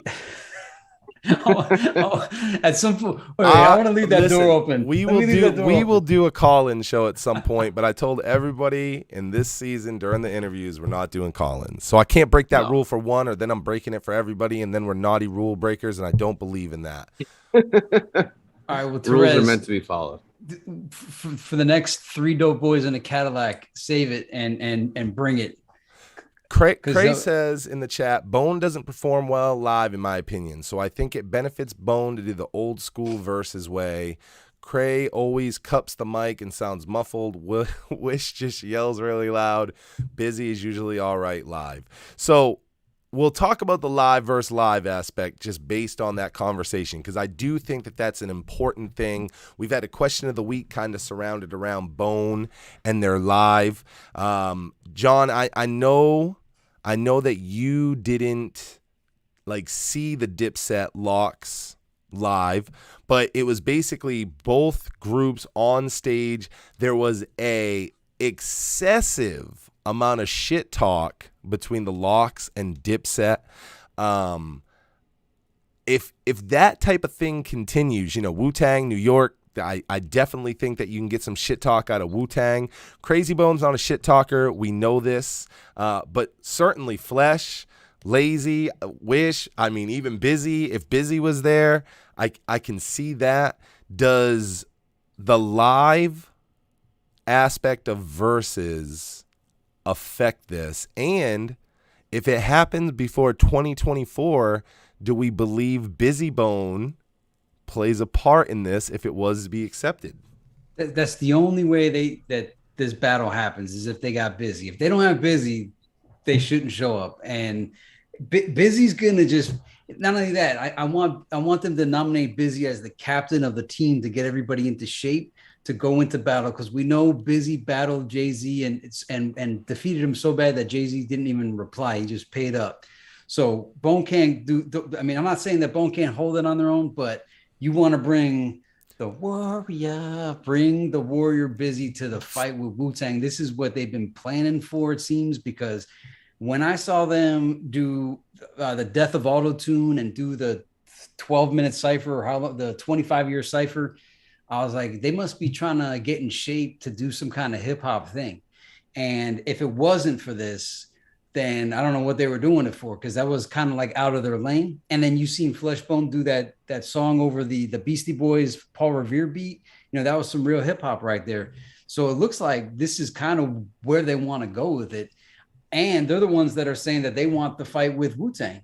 So I'm just saying, if you're going to battle the Wu, the hip hop's group of all time, I'll give Bone Rap's group of all time, but Wu-Tang is the hip hop group of all time. You got to bring the full roster. You got to bring Busy Bone, because I think everybody's going to feed off that energy. And I even think Wu-Tang will be blown away. If Busy comes and gives you that Busy Bone style that he had when he had the red beanie on Rap City, the basement. If he comes with that, I think the Wu will be kind of shook by seeing that. I mean, nothing's going to shake the Wu, but I think they'll be impressed. I wanted to say this. I did see a quick snippet of that Dipset Locks. People were passing it around. That looked pretty confrontational. Did I see the right thing? Did it look like, they were kind of getting territorial on Dipset, the Lock, like Jada Kiss was kind of getting in their face a little bit. Did I see that correct, or was I seeing something wrong? Yeah, no, it was pretty, it was downplayed later, like they had all talked before, like, yo, we're all from New York. It's going to be shit talk. This is a New York thing to do. But there were moments where it seemed like this is more than entertainment and we're getting heated. And that was actually going to go to what I was about to say. Even though we know, like, Busy's standpoint during the Migos thing, like he was very vocal, right? But I think like Versus is a different beast. It's not just performing. It's not just a performance in terms of performing when we talk about the stage piece of it, because yes, it is the performance and that matters. And in fact, like one of the big things that we saw was the Locks pushed the agenda heavily that Dipset rapped over their vocals and that the Locks didn't. I believe that's a similar thing when you look at Wu-Tang and Bone. Bone definitely heavily uses backing tracks, especially Crazy. But the other thing is, this most recent Verses really made it confrontational. And even though we need Busy from the performance side, I really believe that Lazy and Flesh's like who they are on stage fits more in this Versus situation than it's ever fit before. Like they would be key players in this. I always talk about Lazy's the leader. I'm not down to debate that with people. He's always been the leader to me, but I can almost guarantee in a Versus situation that it would be more clear than ever that Lazy's the leader of this group. And he would actually play such a pivotal role in the Versus that it can't be like looked away from, because we're talking how you perform. We're talking what you perform.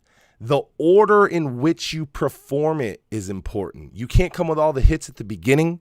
You also can't get knocked the fuck out by hits at the beginning and play nothing you don't know. Your interaction with the other group, again, we're basing this all on the Locks and Dipset, but even back when like Snoop and DMX went,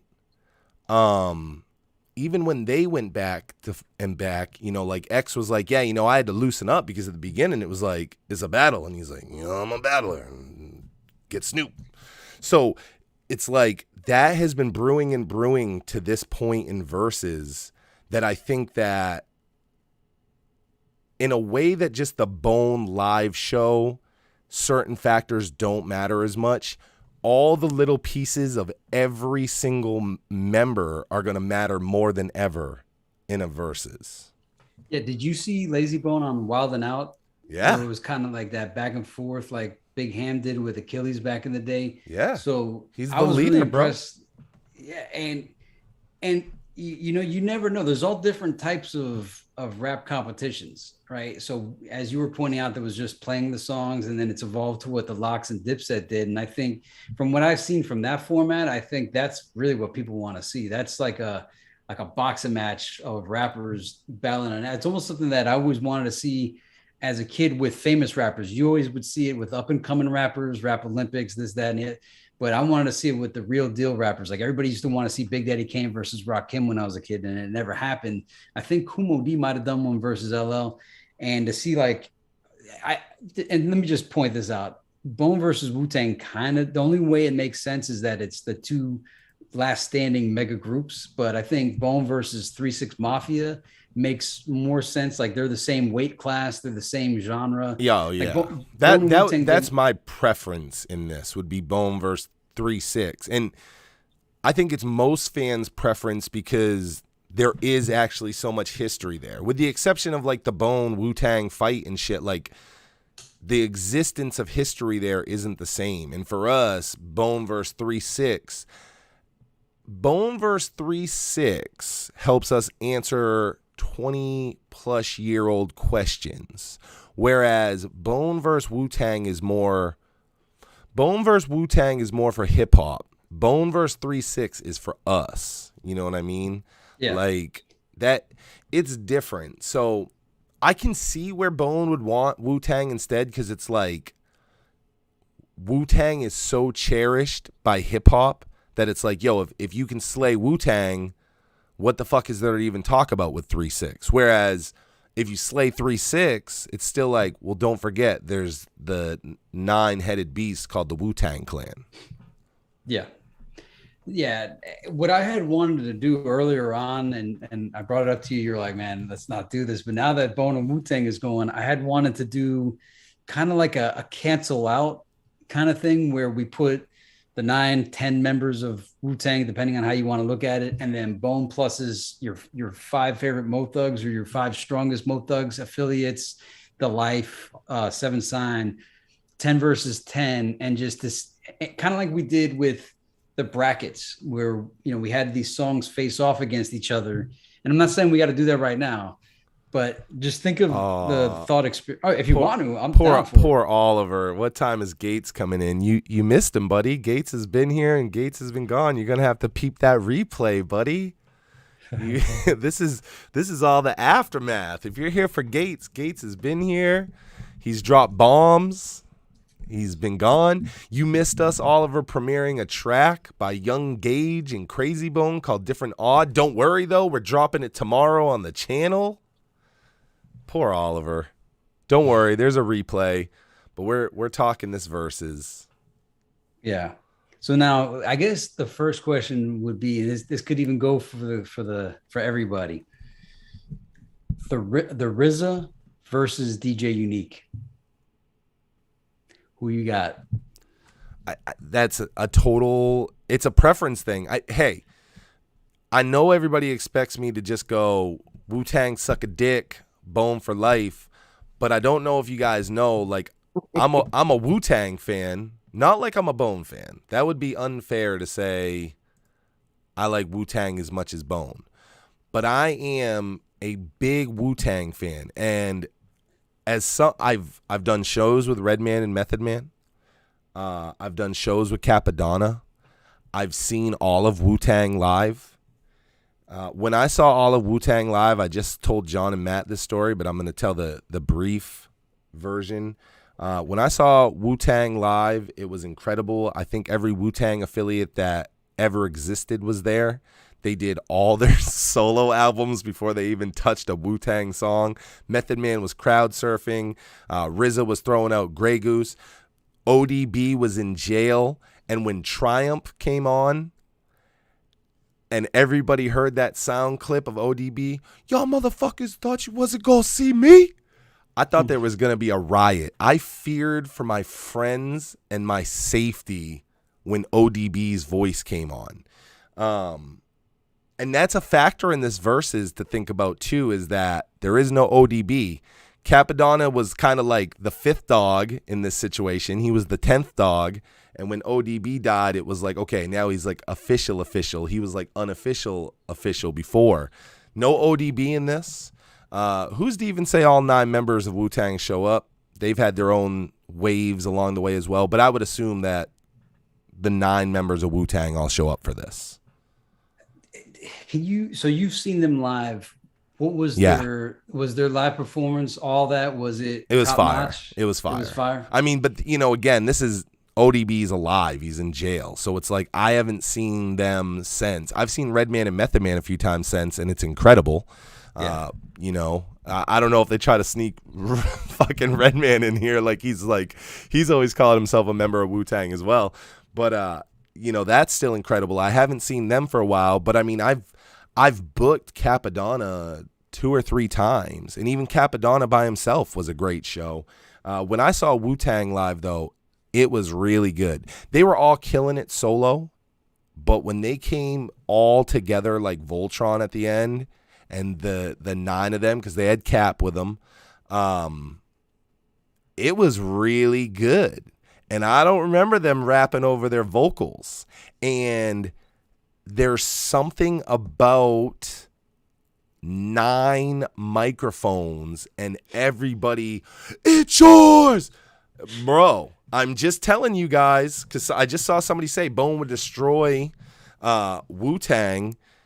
It's not as easy as you want to think it would be. Now, per the numbers, and I love to point this out to motherfuckers, per the RIAA numbers, Bone Thugs-n-Harmony absolutely demolishes Wu-Tang Clan, because while Wu-Tang Clan does have bangers, and Wu-Tang fans have bangers that they love, the same way we have Bone songs that we love that maybe Bone fans don't know, there are bangers that are only for Wu-Tang fans.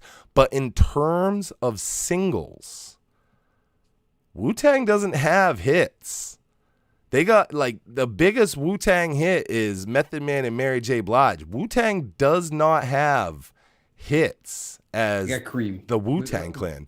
Dog, Cream, number 60 overall. Number 8, U.S. rap. They have Cream. The Crossroads stomps Cream every day of the fucking week. We are talking the Crossroads. But even if you take the Crossroads out of the picture, Bone has substantially more,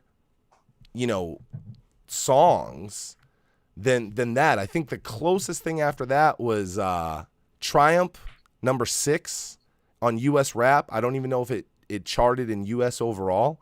So it's like, when I watched Lox versus Dipset, it wasn't just Lox and Dipset songs. They brought a lot of solos in too.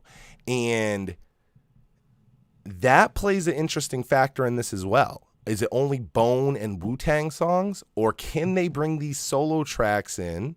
If they bring these solo tracks in, then you do got to be prepared for a few Method Man songs in here that matter as well. But per the numbers, and Lox vs. Dipset wasn't all about charts, you know what I mean? Like, New York was in the house, so it's like it could be an album song that banged and it made a difference. But just statistically speaking from the numbers, Wu-Tang cannot fuck with Bone. Bone Thugs ain't nothing to fuck with per the RIAA. Yeah, no, I agree with you on that one. Nobody can disagree. The numbers are there. It's like, it's funny because us as Bone fans are like, Wu-Tang's getting slapped up.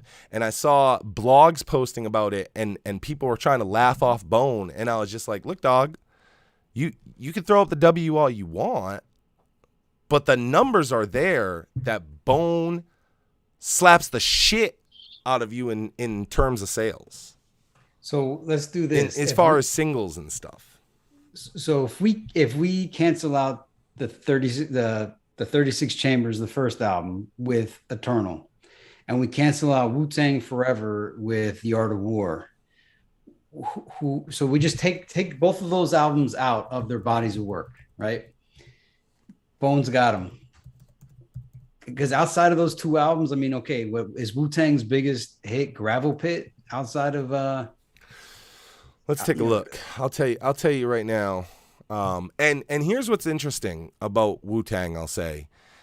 It's not necessarily about singles. Wu-Tang fans are really into the body of work.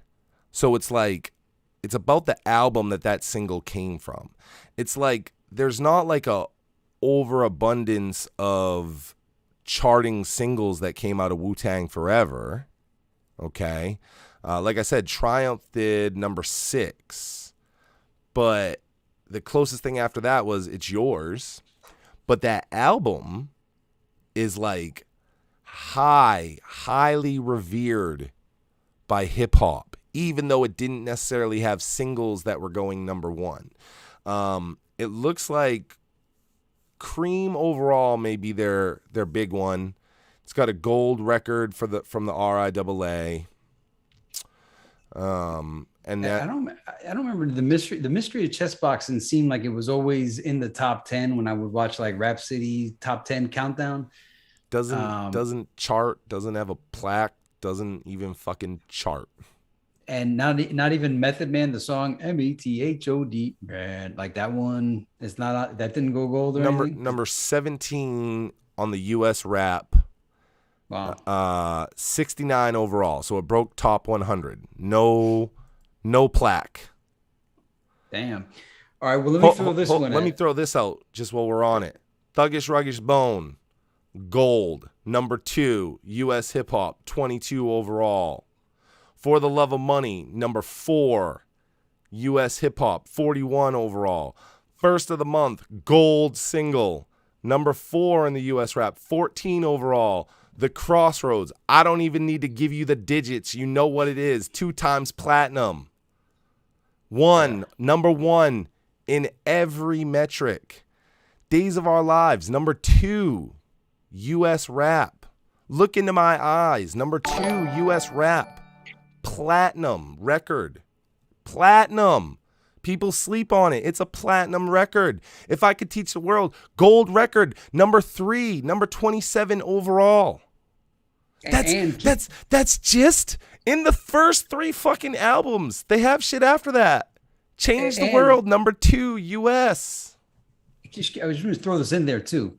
Okay, Bone's from Ohio, Cleveland, Ohio, and Wu-Tang is from Hold on. Heavy just said none of that matters in a verses, and you're absolutely right. Yeah. I said that earlier. I don't know if you were here earlier or if you're just a late bloomer, but I already said that earlier. We had to point out from the chart perspective how Bone slaps the fuck out of Wu-Tang. I've already gone over the factors of a verses and how the charts aren't going to matter because we watched the Locks destroy Dipset, who, statistically speaking, Dipset had some pretty big hits. But the format of verses really, really played into the strengths of the Locks over Dipset. And my concern for Bone is that the formatting of at least the most recent verses really plays into the strengths of Wu-Tang over Bone. Where it happens matters too. Where do you hold that? Yeah. I mean, if you do that in New York, it's a death sentence. So where do you hold this versus? Like, Dipset versus Locks had to happen in New York, of course. But where do you hold this? California? Like, where's the safe place for Bone versus Wu-Tang to happen? Yeah, maybe it'll be in LA for sure. Sorry, go ahead, John. Oh no, my bad. Yeah, LA. That's great if it's in LA. That plays the Bones. That's what I think too. Advantage. But yeah, I was gonna say, but don't we feel like that's a Bone advantage? That's a huge Bone advantage. Yeah, I think that back in the day, like, even though they were Midwest, I think that if you were, the culture wasn't as split up into areas back then, and I think just a lot of people connected Bone to the West because of Eazy-E and all that. So I think that kind of makes it a little unfair for Bone. Atlanta might be a nice neutral ground because it'd be good with the Timberland background as well, right? Yeah, there's a lot of different, and I'm sure Atlanta's probably has, they host that. They have a couple of hip hop things that they host, so they may have the place to do it. I mean, to your point though, LA would make the most sense, even over New York. And actually, you could say that Bone's not from California, so it is kind of a neutral ground. They just it's more of a home field advantage. I tried. Platinum record, number 6 over fucking all motherfuckers. Home, number 6 US rap charts. Bone outstacks Wu-Tang via the RIAA 100 out of 100 fucking times right now. The Wu-Tang. I remember hearing Home when I was in Foot Locker. I didn't hear Wu-Tang when I was in Foot Locker. I heard Home. No, but so now we've kind of talked about, and every song that I just said, I assume that we hear on a verses, okay? But because of the way that verses is set up, it is set up like a war. It is set up like an exhibition boxing match. There is no official winner, but just like when you watch an exhibition boxing match, you walk away saying, we know who won that. We know Floyd Money Mayweather won the fight, even though there was an official winner. The same will happen here. And it all plays into again, the order in which you do things. What's your comeback? If Bone does the Crossroads, which is a given absolute moment that'll happen, the place will go crazy regardless of who you're there for. Even a Wu fan is going to hear the Crossroads, and it brings you all the way back in time. In the chat's opinion, what is Wu-Tang's comeback to the Crossroads? Cream, I guess, right? Cream's their biggest thing. I mean, I guess, but see, this is what makes verses interesting. Yeah. It's not about going a big record for a big record.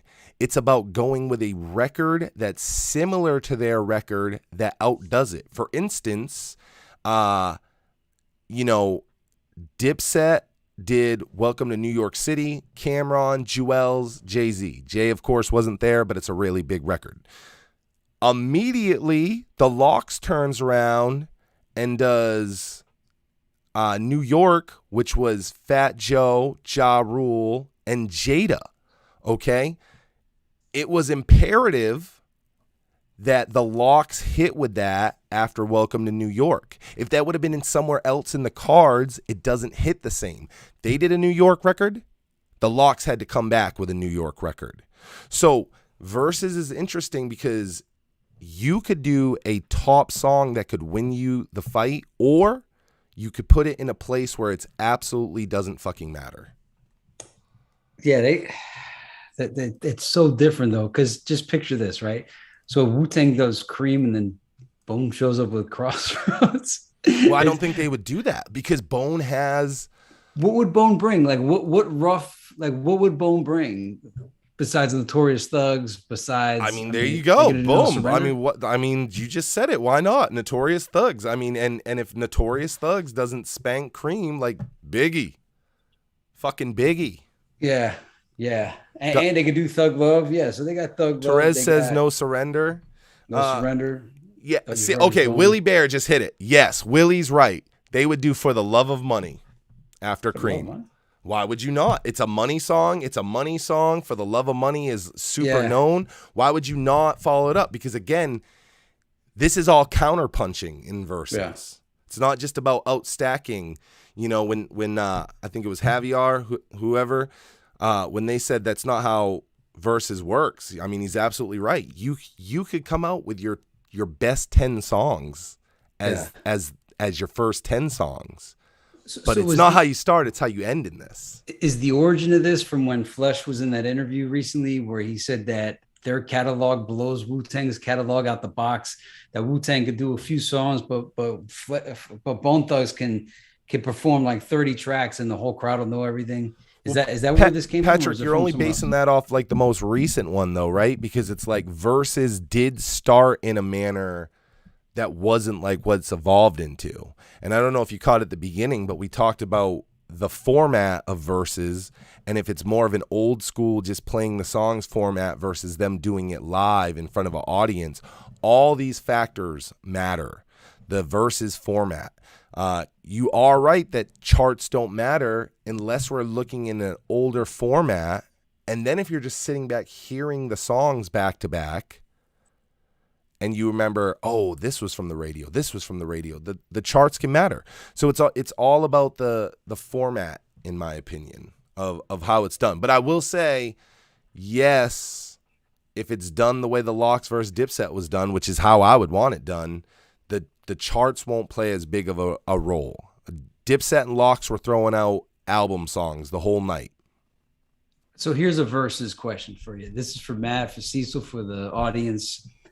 Art of War versus Wu-Tang Forever. Mm-hmm. Which one wins? And not in like a live versus. I'm just saying you got these two discs head to head. It's public opinion. Art of War, because they're both double CDs. It's both like it's both their follow-ups to their big come out. Even though Eternal's kind of like the second album, it's considered the first LP. Let alone Bone Enterprise, but you know what I'm saying? Like Eternal is to the 36 Chambers as Art of War is to Wu-Tang Forever. So HDNT says, is Thug Love with Tupac forgotten? No, bro. We just didn't think that that was the fit for any of the songs we named. Like, you wouldn't do Thug Love after Cream in verses because it's not the correct counterpunch. It's a banger, but it's not the right counterpunch. It's like Patrick said. Now, if Method Man did the Tupac joint from All Eyes on Me, that's when you counter with Thug Love. Like, that's how you got to play verses. There's a lot of strategy here. Yeah. Yeah. So Wu-Tang Forever versus Art of War. What you got? I don't even know any songs off of Wu-Tang Forever other than Triumph and Wu-Tang Forever is my Reunited. favorite Wu album. I know 36 Chambers is a lot of Wu, like that's the mecca of Wu. It's like it's dark and hell is hot. But for me, I've always said that Creeping on a Come Up was a great album, but it was, or EP, whatever, but it was very unpolished. Like Bone hadn't come into what would be Bone. Now by Eternal, they were ultra polished. It was like, this is where we were headed. This is the mecca. I feel the same thing about 36 Chambers versus Forever. 36 Chambers, it's got some bangers, Protect Your Neck, Cream, like you said, Mystery is chess boxing, but it's unpolished. Forever is very polished. It's my favorite Wu album. This is a hard pick. I know everybody just wants to hear me say Art of War, but this is tough. So what's funny about this though is, so for me, it's all about the 36 Chambers and it's all about Eternal. And for you, it's all about Wu-Tang Forever and it's all about Art of War. So I guess it's, well, no, but see, it is a comparable thing for you to choose on, since it's your favorite Wu album and your favorite Bone album. It is. That's what makes it hard. I Am Shark says the question is, will Bone have the backup lyrics playing? I don't think they can do it without it. Sadly, one of the biggest disappointments with Bone. Again, you're absolutely right. It plays. I think Busy could kill it without the backtrack. It plays a part. I'm about to hurt feelings when I say this. Crazy Bone is my least favorite person to watch live. It's just like him rapping under his vocals, bouncing in one place the whole time. I'm never like, I'm not saying he's never had a great moment. I mean, I'm sure he has, but like, I'm never like, holy fuck, was Crazy Bone great tonight? Like, literally the other four in this versus situation probably outdo Crazy, especially if he's rapping under his vocals. Wu-Tang is New York. We just saw how New York motherfuckers treat New York motherfuckers rapping over their vocals. Could you imagine Wu-Tang not rapping over their vocals and the shit they'd have to say about Bone? So would you like to see a Wild and Out format, like what Lazy did with that other thing that was on TV? Would you like to see a form? I mean, it doesn't have to be the same like exact them style. Freestyling? Like a back and forth, like you saw Big Ham and Achilles, where one guy says one line and then the other guy, it's a back and forth kind of style. I don't want to watch like a freestyle battle. Like, I enjoy the verses song for song shit. I don't want to watch Method Man and Lazy Bone rap at each other. Okay. Can Cecil just admit Bone sucks live? I don't think they suck live. That's not what I'm saying. I think that Crazy Bone is not the GOAT live that he is on record. I'll definitely say that. I actually think Busy Bone's one of the most impressive people that I've ever seen live. And for anybody that doesn't keep tally, I book and promote shows. I've worked with Be Real. I've worked with Busy Bone. I've worked with Ace Hood, Jaron Benton, Mad Child. You name it, I've booked them.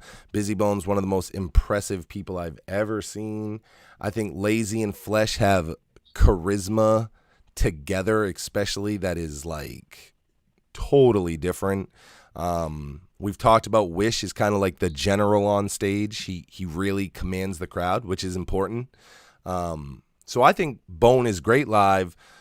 Those backing tracks suck my dick, though. I hate that. I hate when they're muddied into the backing track like that.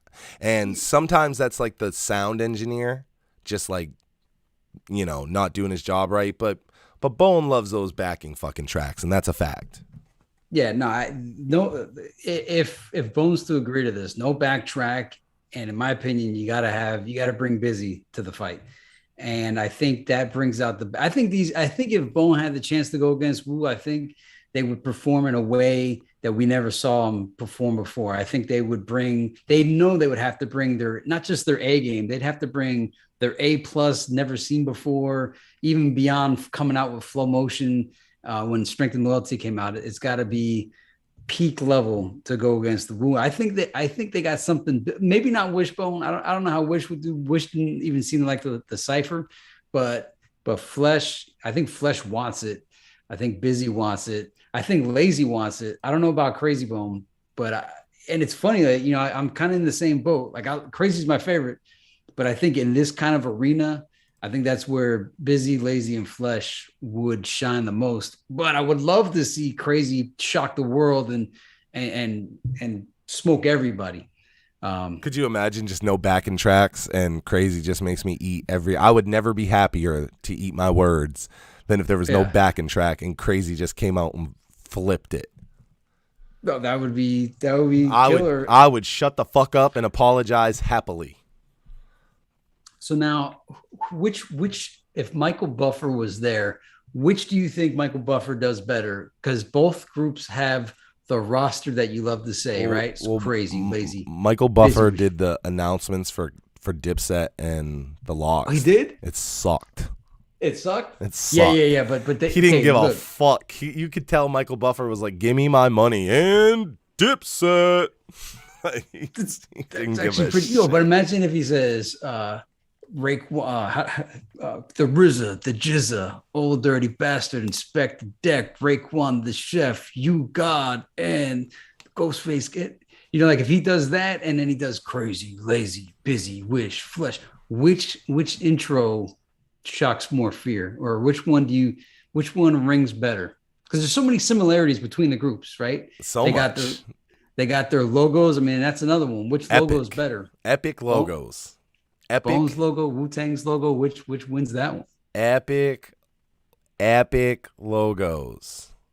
Yeah. Bones is a word. Wu-Tang's is a symbol that you identify. You can't help but identify Bones because the logo is a word. Whereas Wu-Tang's you can identify without words, just in comparison. There.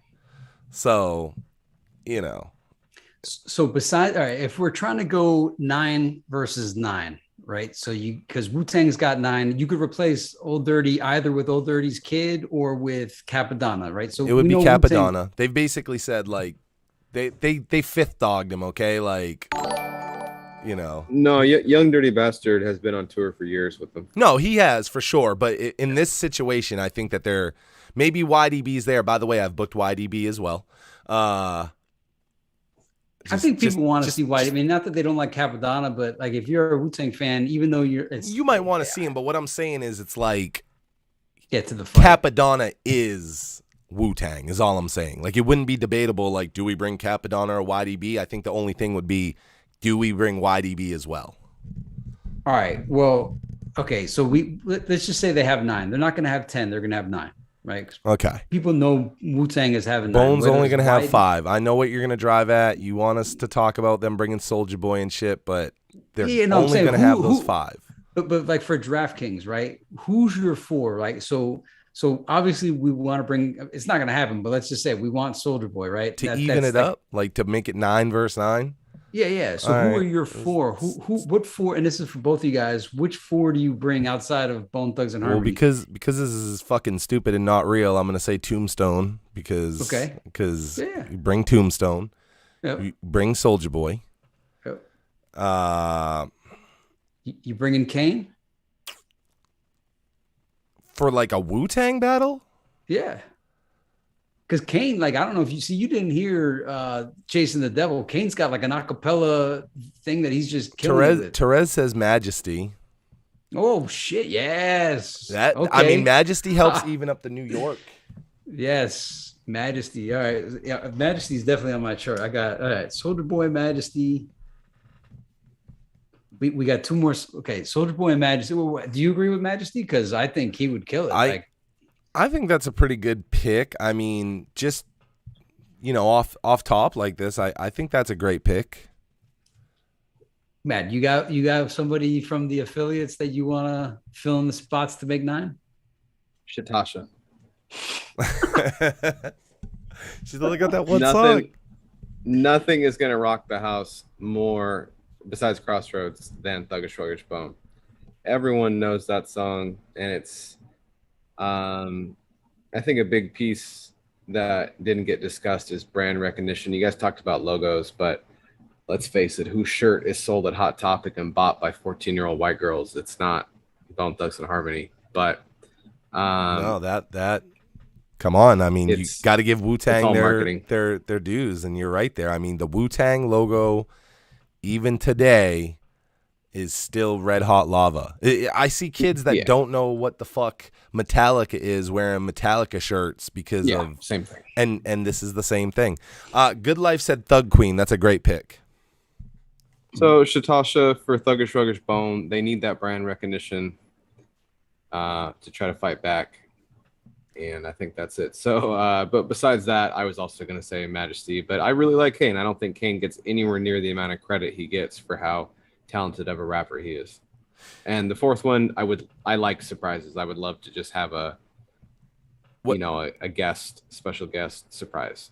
What's interesting is in the real world, right? Bone probably does bring people with them because you know how Bone rolls, and you would definitely have actually probably Kane and Rocky Rock for sure up there. Just chilling in the background. Position as the DJ, obviously. Yeah, that's a given. Yeah. So, and Position's got his own, his own vibe. But, yeah, I mean, the Lox versus Dipset, there were 200,000 fucking people on stage at one point. So, I'm sure we'd see a Mighty Mo presence of at least current affiliates. So when you saw Wu-Tang, you actually saw what Steve Harvey described. Did you ever see Kings of Comedy when he said, in our days, it was 5 guys surrounded one microphone. Not anymore. You got the Wu-Tang Clan's up there, 9 guys with 9 microphones, and they're all talking at the same time. It was awesome.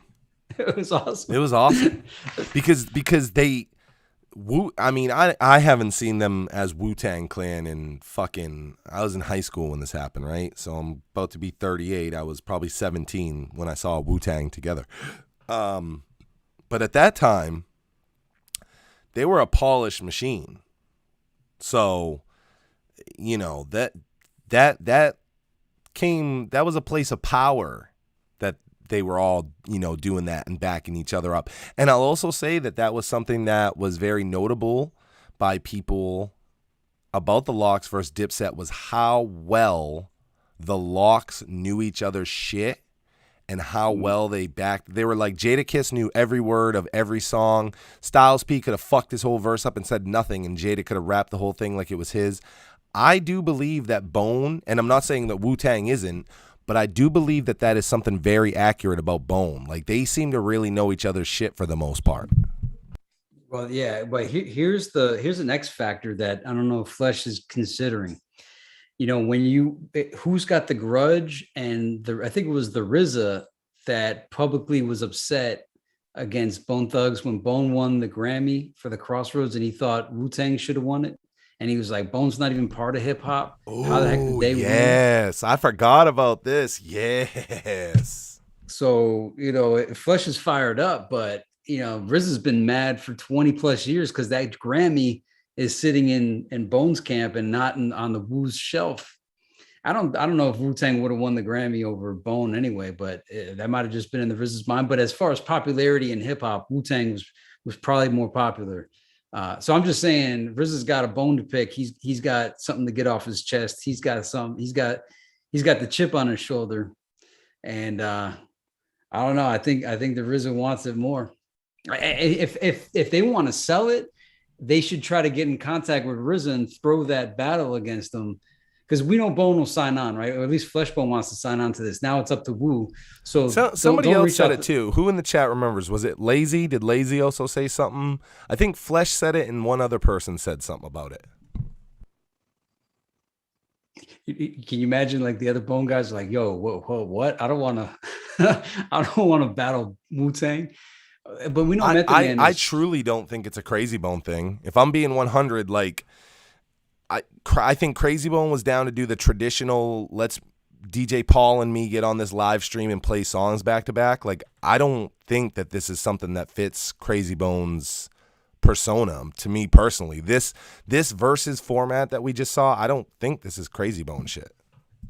I could see Lazy saying, I'll battle anybody anytime. I could see Busy saying the same thing. Oh, yeah. The other four, even Wish, I think, are like, yo, let's go fuck these motherfuckers up. Okay? I just think that this isn't Crazy's thing. He's the silent warrior, bro. Like, this shit-talky on stage fuck y'all thing isn't his shit. But I told you, Lazy would absolutely be the goddamn general that night. But hey, keep in mind though, Crazy in the movie I Tried. Now it was scripted, but remember he outshone. There was like some rapper that was a wannabe rapper. I'm getting mine, and then no. Remember when Crazy battle rapped that guy? Well, like you said, it was scripted. It was a guaranteed Crazy Bone win with no repercussions. Maybe it was based on reality though. Maybe it was something that had happened. Maybe Gates became a fucking Jehovah's Witness preacher after he left fucking Graveyard Shift. Yeah. Okay, yeah. Well, so we got some people saying that it was Busy, possibly. And there's like a whole side 3-6 Mafia combo. Yeah, maybe Busy. That makes sense too. And that's exciting if it was Busy, because it's like, what a letdown it would be if Busy was like, yo, we'll fuck Wu-Tang up, and they're like, let's do it, and Busy's like 2024. Hey, well, you know what? That might be the time to do it, because I would like them all. Like, I don't want them to rush into it. Like, I guess Dipset wasn't ready for it, or like Roy Jones really wasn't ready for Mike Tyson.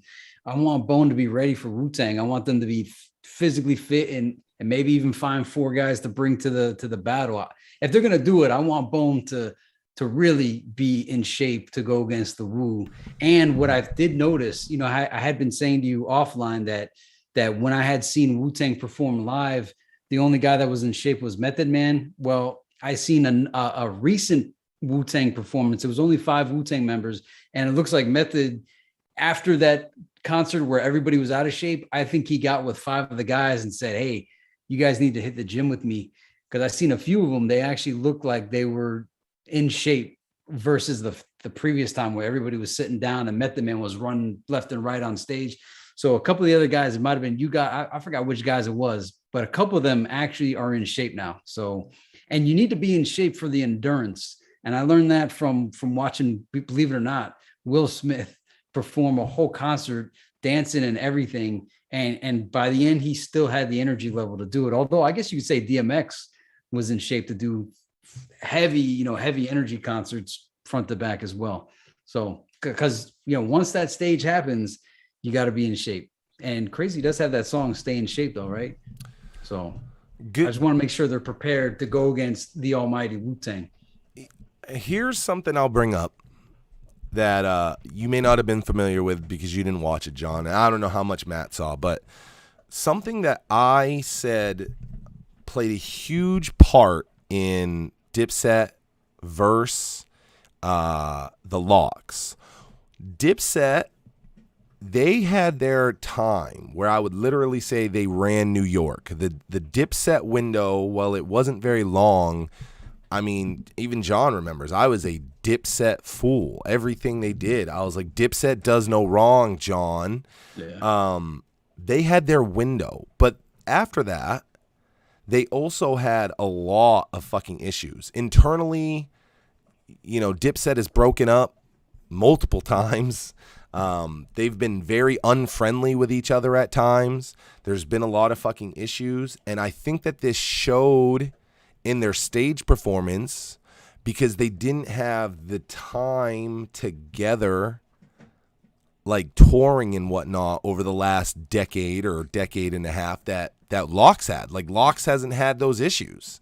It's always been D-Block LOX. Like, Bone, with the Busy thing aside, they've always been together. And honestly, even with the distance of Busy, as many times as it's happened, anytime he comes back in, he falls right back in like he never left. Wu-Tang has had issues. They've split up. Saying that they tour as the 9 of them consistently wouldn't be a fair thing to say. But it is like Bone, where it's like if you got 4 members of Wu-Tang, you got the fucking Wu-Tang Clan. this piece plays a factor. Their actual life relationships, which I know that sounds corny, but we literally watched actual relationships of the members play a massive factor in Dipset versus the Lox. And I think it plays a factor here, and there are the same way we feel there's these feelings with Busy and Bone or whoever, because there's been issues with everybody in Bone at one point. There are some big feelings inside of the Wu-Tang Clan. Can motherfuckers put this aside to take the crown? And by put it aside, I don't mean like, yo, can we all put on Bone shirts or Wu-Tang shirts tonight? It's like, you got to put it aside and train for this like it's a fucking fight. Dipset didn't do that. Dipset was just like, we're going to show up, we're going to do the hits. Whereas Lox was like they were in the fucking training war room listening to Dipset records, like punching bags with Cameron's fucking face on them. So which area has better lore? Which created a better lore? Shaolin or St. Clair? Sinclair to Bone fans, Shaolin to hip hop. Okay. Respectfully speaking. I mean, that's just facts. Again, this all goes back to what Wu-Tang means to hip hop, because we've established they don't have the hit records. That's a fucking false thing. What they do have is the hip hop legacy. It's absolutely fair to say that the general hip hop fan puts Wu-Tang over Bone. I don't think that's a debatable thing. I don't think there's a non-bonehead like us that just like loves hip hop that's like, oh, Bone, they smother fucking Wu-Tang. Like, I don't think that's like that. Like, people put Wu-Tang in the Rock and Roll Hall of Fame over Bone, I think, all the time. And I think that's what leaves the chip on Bone's shoulder, and rightfully so, because us as Bone fans know what they're actually worth. So Shaolin is ranking over Sinclair in terms of hip hop. Of the three most famous Bone clones, for no better word, Do or Die, Crucial Conflict, 3-6 Mafia, is 3-6 Mafia the king of the three? Yes. I mean, so they would in terms of groups, right? Because Twista would be, Twista versus Bone, but that's not like a fair thing. But put Twister as part of Do or Die, right? So when you make this consideration, HD, I mean, Sinclair is real. I used to live there, no joke. Yeah, I don't think anybody said that. Calm your little titties down, buddy. No one said that. We're just talking in terms of like, we're trying to decipher and break down this versus this, and in terms of Sinclair versus the Shaolin for hip hop, it's got to be Shaolin. I like that he repped for the Claire though, man. So. Hey, we all rep for the Claire. Like, at the end of the day, there's no one in here that wants to see Bone lose to Wu-Tang in any way at all. Yeah. So all right. So I want because it's such a big deal for Bone versus Wu-Tang would be dope, but I think Bone versus 3-6 Mafia is more realistic. And I think 3-6 is the most worthy, right? Of those three, of Do or Die, Crucial Conflict, is 3-6 the most worthy opponent to Bone? And I think 3-6 is the most. Did you cut out there, Cecil? No.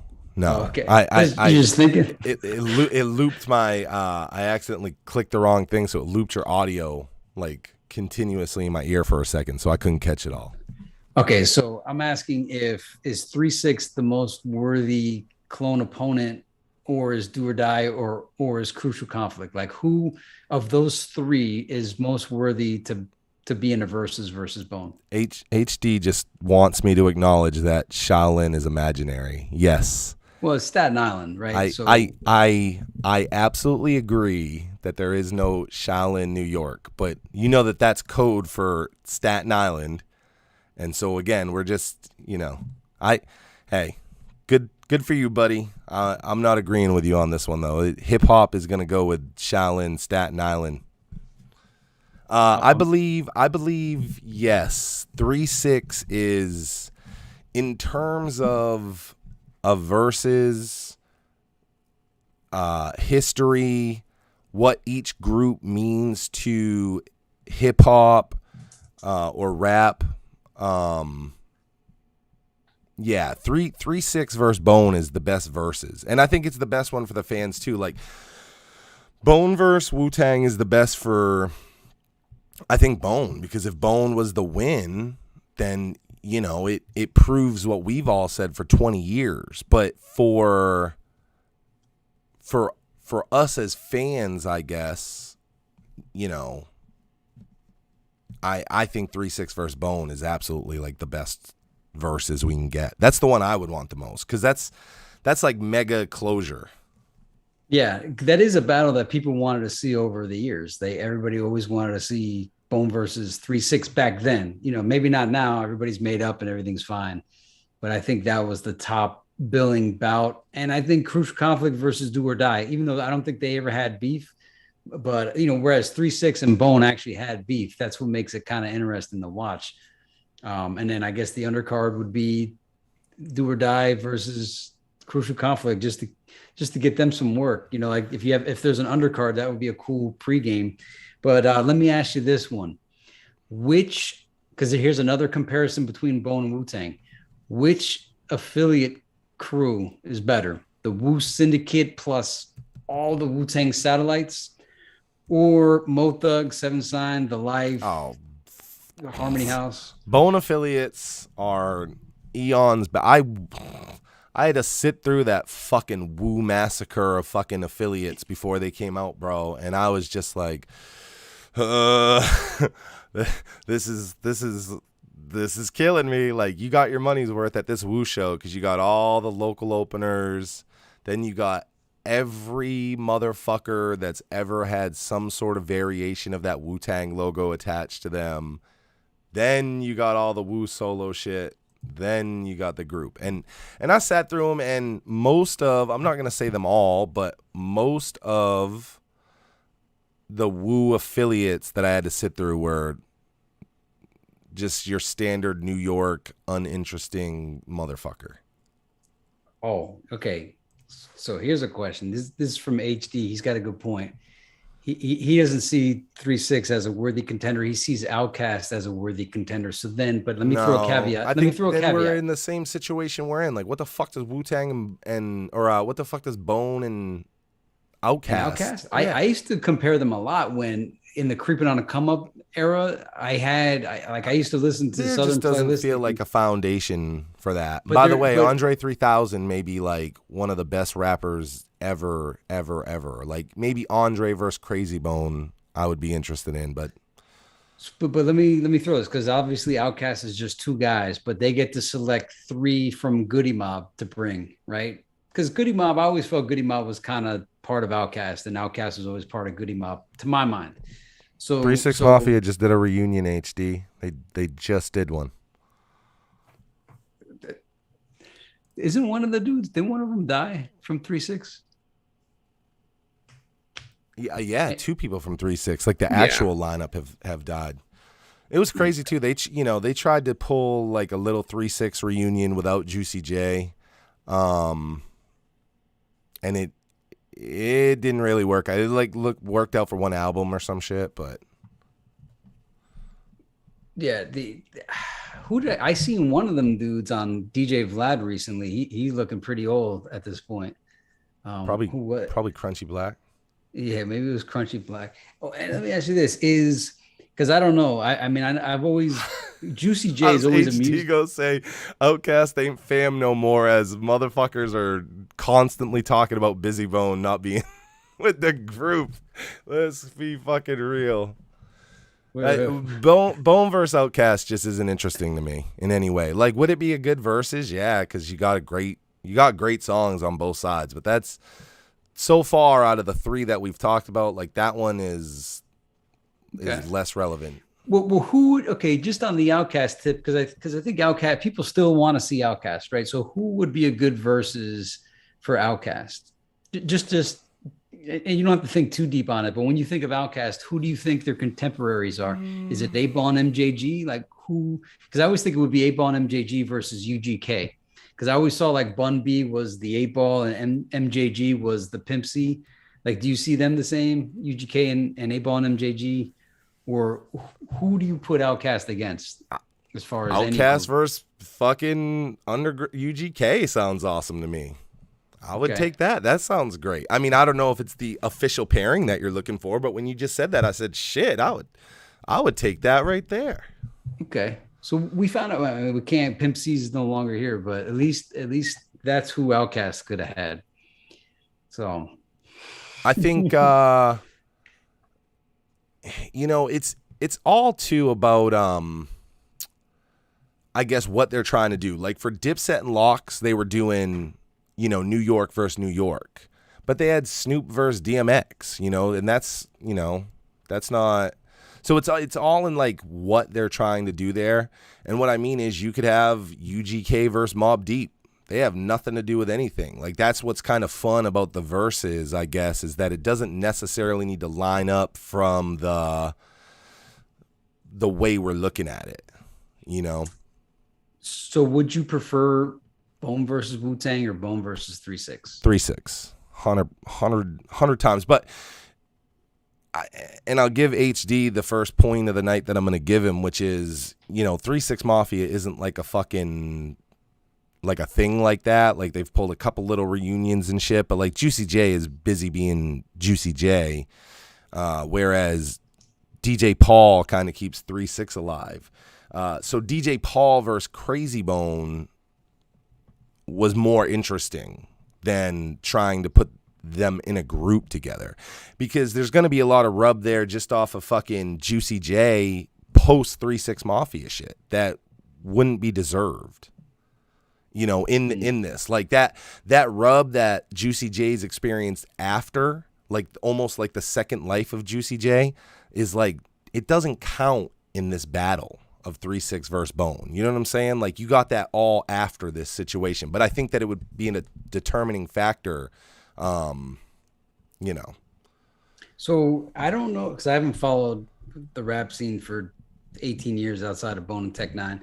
Is Juicy J more famous than Method Man? So I would say subjective to who the fan base is.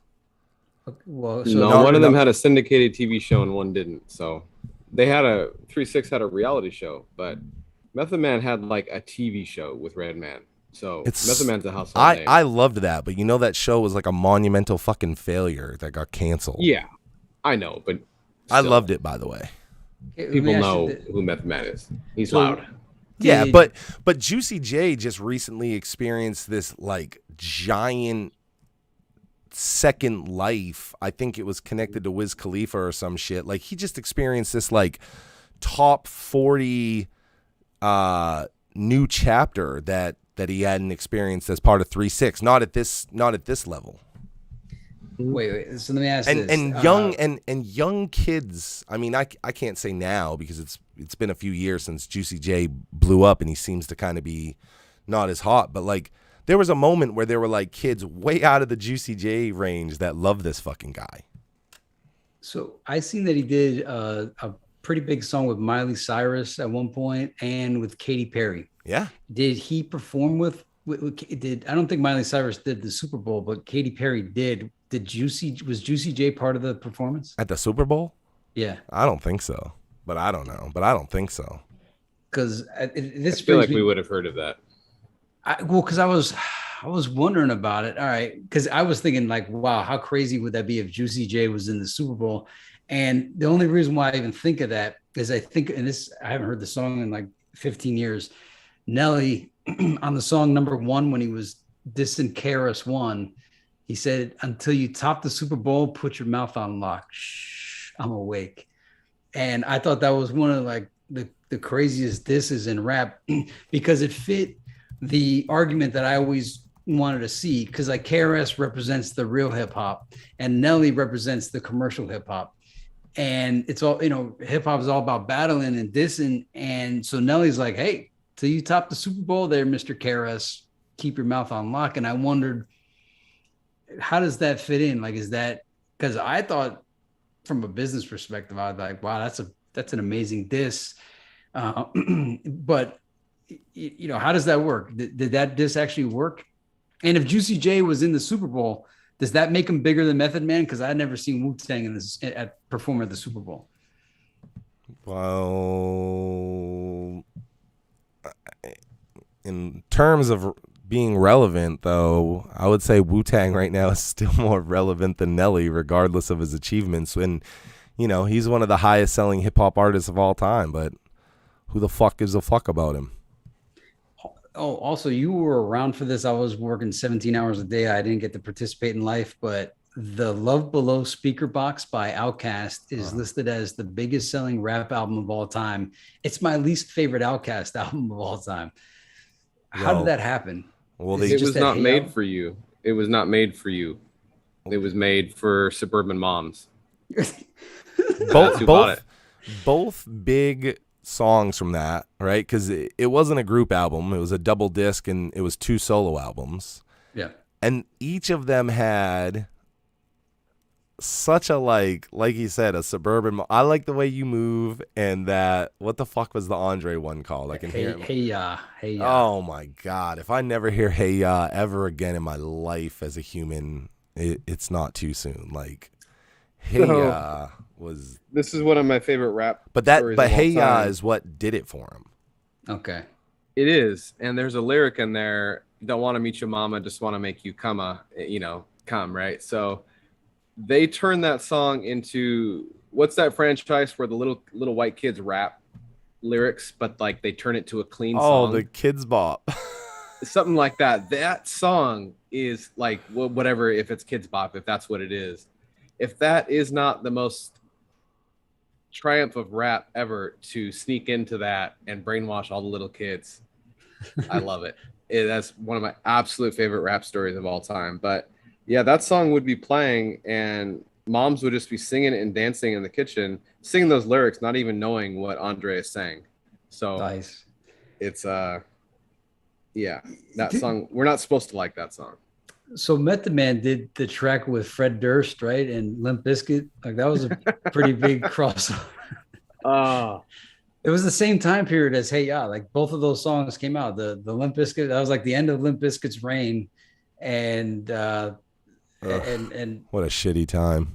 And Outkast's biggest album. So, like, it sounds preposterous though, right? Like, does it sound preposterous that Speaker Box Love Below outsold the Quemini, outsold ATLians, outsold Southern Playalistic, outsold Stankonia? I don't think that so. Was the crowning time of buying CDs. Yeah, and those songs, even though I hate those, like the Hey Ya shit, it touched such a different, a wide range of people that it was wild. And then, I Like the Way You Move, even though it didn't hit with the same impact as Hey Ya in terms of like its reach. Like, that one did a lot too. That one was, Big Boy, that was more hip hop, but even that chorus kind of had that really poppy. That was just a time for shit like that. I mean, I'm always surprised. Sleepy Brown is really underrated. Sleepy Brown knows what he's doing. Yeah. No, I mean, it's a great record. It's not a record for me. It's like Matt said. That's not the record for me. But me appreciating just when I hear something that was done well, like that's a great album. Okay, then let me ask this one. As far as hip hop relevance as the crowning group, because we could say a lot of hip hop doesn't like Bone, right? That one's established. A lot of rappers don't even know about that. Bone never gets their props. Crazy Bone's Waiting for Never. But I'm curious to know your answer on this. I know your fingers on the pulse beat better. Who is more revered, Outkast or Wu-Tang Clan? Subjective to who you're talking to, in my opinion. Okay. Like, because if you're asking somebody from fucking New York, like, what's their answer going to be? I guess they would say Wu-Tang, but okay, if you're asking somebody Outkast, from Atlanta, what's their answer going to be? But the Cast has the #1 selling album of rap history, like, of all time. I know, but as we've established with the Bone thing, that's irrelevant because Bone stomps the shit out of Wu-Tang's numbers. Like, from those perspectives, Wu-Tang shouldn't even be allowed to do a verses against Bone. Wu-Tang shouldn't even be allowed to step in the same fucking ring as Bone per the numbers. Okay, but I agree with you on the numbers, but I also see that like Bone never got out. Well, they had the respect on Creeping on the Come Up and Eternal, but like there was that big drop off period. I don't know if it was the Crossroads or something, but like a gazillion hip hoppers. I'm not talking about the world at large. I'm not talking about the soccer moms that are buying Outcast albums. I'm talking just hip hop in general. Hip hop gave up on Bone after the Crossroads. It seems like they weren't even caring about Art of War. They weren't caring anything after that. They didn't care. Whereas Outkast seemed to gain in respect as they grew. Like Wu-Tang just hit, and Wu-Tang was just the shit for forever and ever. Whereas like Outkast grew their brand, or did they get too big to where Wu-Tang is still the underdog? Is that what the allure is? That Wu-Tang is the underground kings, not UGK, but like Wu is the real underground kings. Is that like how does that weigh out? I can't really put the money on the wood as to why Wu-Tang is what they are.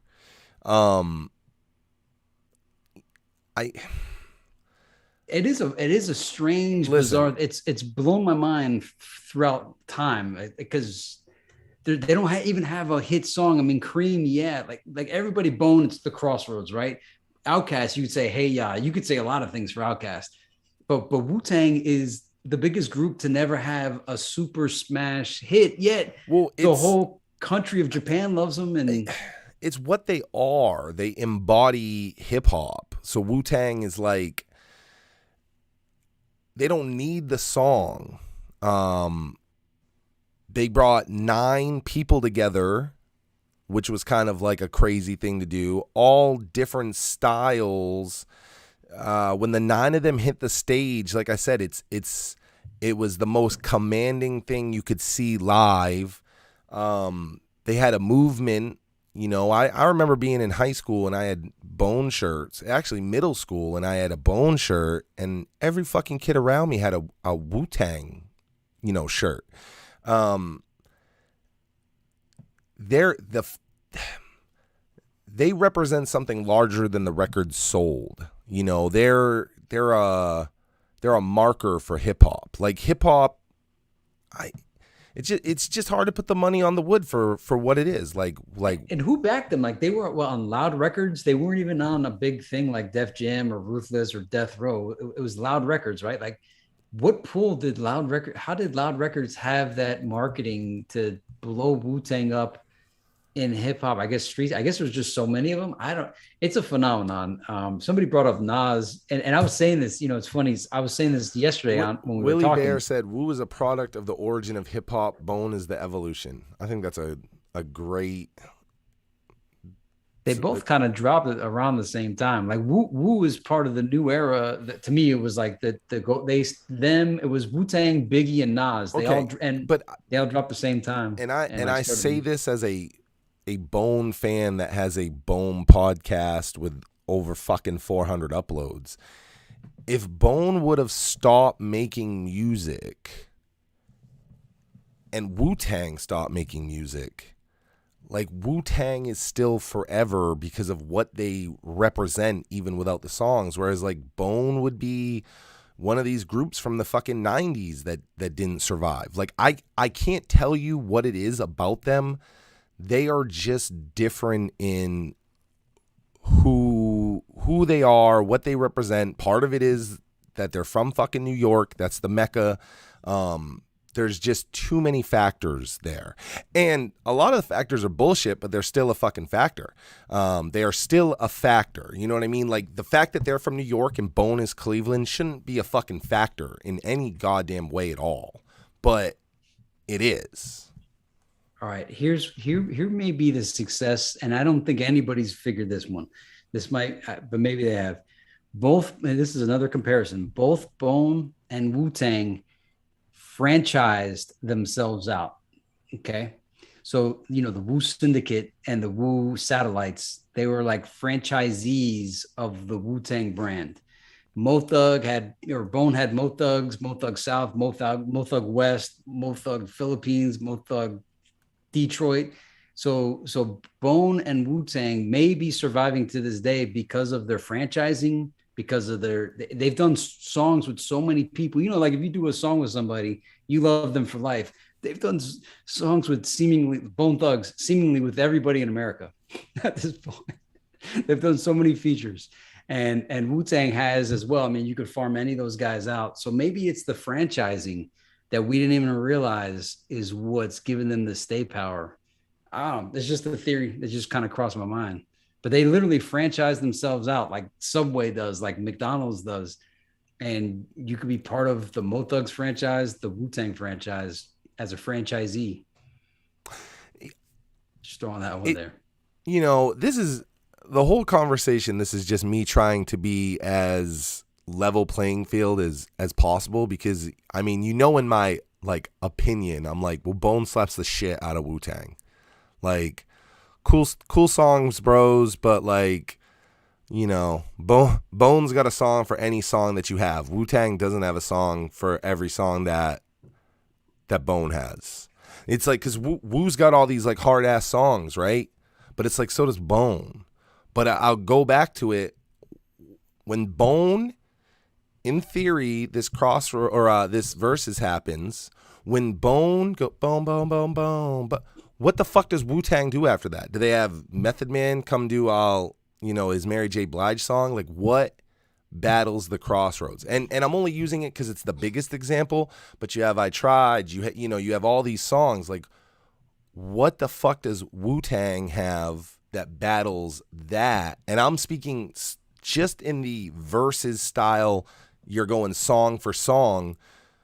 What does the Wu-Tang Clan have there in the battling sense of, this isn't just all about hardcore hip hop. Not when you're going against Bone. If it was Wu-Tang versus whatever, insert any New York motherfucker here, it's Wu-Tang versus Mobb Deep, whatever. That's different than Bone. Bone has a toolkit that they don't possess. Yeah, they do have their versatility and variety is phenomenal. And they don't. I don't think Bone gets the credit for that too, for being as versatile, for creating a song for each mood, and nowadays they're even doing like slower tracks. So that's I don't think that I think that when Bone says their influence on current hip hop is substantial and that's overlooked, I think that's bullshit. Because current hip hop, let me tell you what current hip hop is. If you took Bone Thugs and Harmony and T-Pain and you slammed them into a blender and blended them up and poured it out, that's hip hop in 2021. Like, it's Bone and T-Pain mixed the fuck up. Like, it's very overlooked their place in hip hop, whether motherfuckers know that they're taking the Bone style or not. They're very, very, very important to what you see happening right now. So, do you remember that first single off of Ghostface Killer's album? It was like a love song. It used the same beat for "Why'd I Stick." Na, na, na, na, na. Would you put that up against Crossroads? I think that's probably like the softest Wu-Tang song that there might be. Is that first Ghostface single off? Maybe it was the second single off his first album. I was in high school when it came out. Do you know All That I Got Is You with Mary J? Yeah. Oh, the Method Man shit. No. Ghostface had one. I don't know if with Mary J? Yeah. I'm gonna be at 1 million with you and tell you that I've hated, and I know some of these Wu-Tang solos are like praised higher than their albums. I feel like sometimes motherfuckers are just like, you fucking built for Cuban links. I'm like, nah, bro. I don't want to listen to anybody from Wu-Tang for entire songs by themselves. The thing that keeps me into Wu-Tang is the variations on the song. Once I'm cornered into having to listen to these guys for full songs, they really fucking lose me. And that's just facts. I'm not saying that it sucks. I'm saying for me as a listener, the loss of them as a group really sucks for me. Even Method Man solo albums kind of lose me in translation. I would rather hear Redman and Method Man than a Method Man solo. But each of those Wu solos, I don't know if they kept the tradition, but like, for instance, Built for Cuban Links, the draw to that was not Ice Cream, but Wu Gambino's.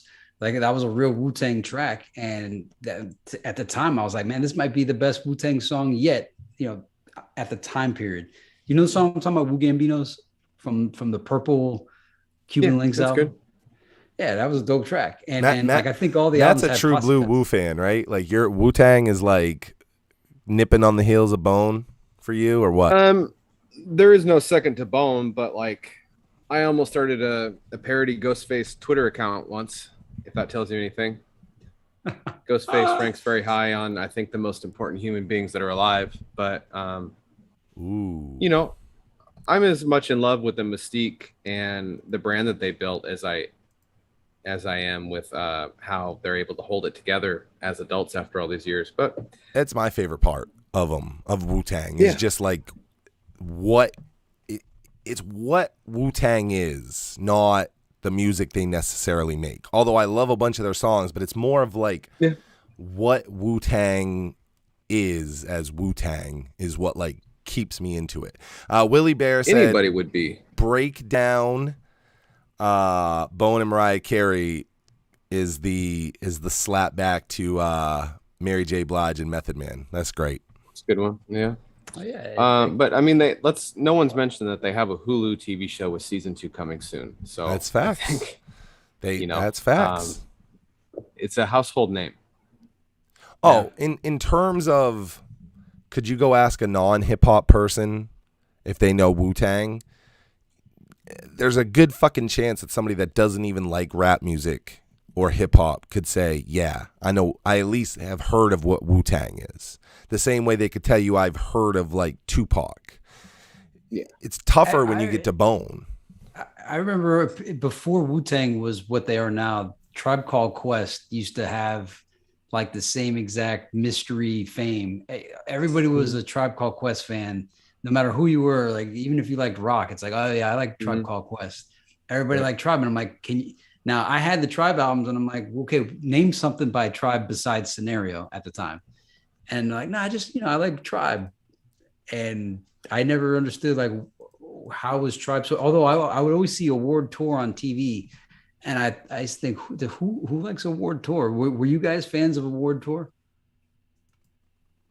I mean, it's okay if you were. I'm not saying like I didn't like it. It just was on all the time, and it never broke through to my mind where I'm like, all right, Award Tour, Tribe Called Quest, this is their big hit. Now I still thought Scenario I was never big on Tribe. Yeah, I'm not a Tribe guy either. Okay. Sounds like you're way more of an authority. You couldn't escape. Like you couldn't. The Tribe was the Wu-Tang before Wu-Tang, in my opinion. Like and I think it was because of Busta Rhymes. Even though Busta Rhymes was from Leaders of the New School, my theory is people bought the Tribe Called Quest album, but they really wanted Leaders of the New School because the big hit when I was a kid was Scenario, and it was all about Busta Rhymes, rah rah, like the Dungeon Dragon. But it was on the Tribe Called Quest album, so I think people thought Tribe Called Quest was Busta Rhymes, and they just got hooked on Tribe, thinking they were listening to Busta. So I don't know. I did not. Once Q-Tip was on his own and he was doing Q-Tip songs, then I got into Q-Tip a little bit. But Tribe Called Quest, I mean, I was a little young for like I guess the Tribe, like their real hot moment as well. Like so. But they didn't do it for me. Q-Tip was cool by himself. So can we do this? Can we do a 1 versus 1 Survivor Island kind of thing here? Throw it at me. Okay, so you got energy tonight, John. Did you sleep in today? Oh shit. No, actually, I didn't. You know what? No, I didn't realize it's way past Johnny's. Yeah, bedtime. I'm like, I'm fucking tired. We've done a whole interview. I stayed up till 3 a.m. doing Gates questions, but bring me to Survivor Island. All right, I'm more entertained by John's energy than the actual question. Let's go. You know why, Matt? You know why he's got all this energy? You didn't ask him to do the bike in our pregame before we went live. Damn it! Oh, the bike. Y'all don't know about the bike. Listeners don't know about the bike. Well, no, I'm excited because this has been on my sheet of things to discuss, and Cecil wouldn't do it. But now that it's a world, nationwide thing, it's my only chance. I got to strike while the fire is hot. Jordan Corey says, I almost think Bone versus Cypress Hill would be more enjoyable. That's pretty good. All right, keep going, John.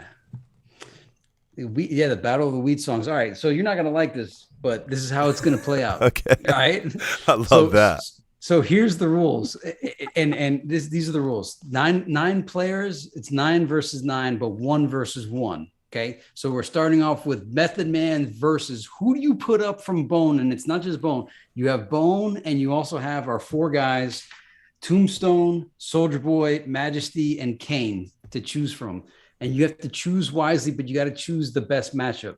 So of since Method Man is considered the best Wu-Tang member, do I gotta pick one to eliminate, or I just pick a pairing?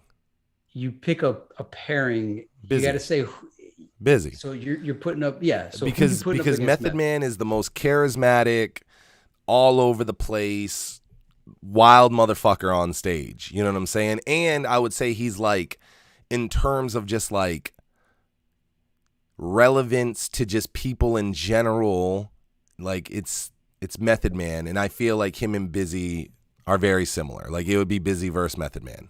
Busy versus Method. Wow. Okay, hold up. All right, amazing. All right, Busy versus Method. Go ahead, What Matt. about you, Matt? I was gonna say Wish and Method Man, because Wish is the only one that can get louder than Method Man.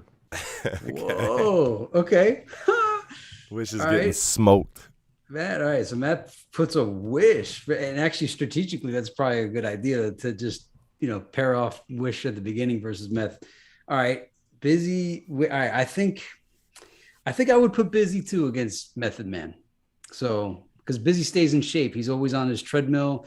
Method Man's always lifting weights with his neck. You ever see Method Man do the neck weights? He puts like this chain on his neck and he like lifts his. That's crazy.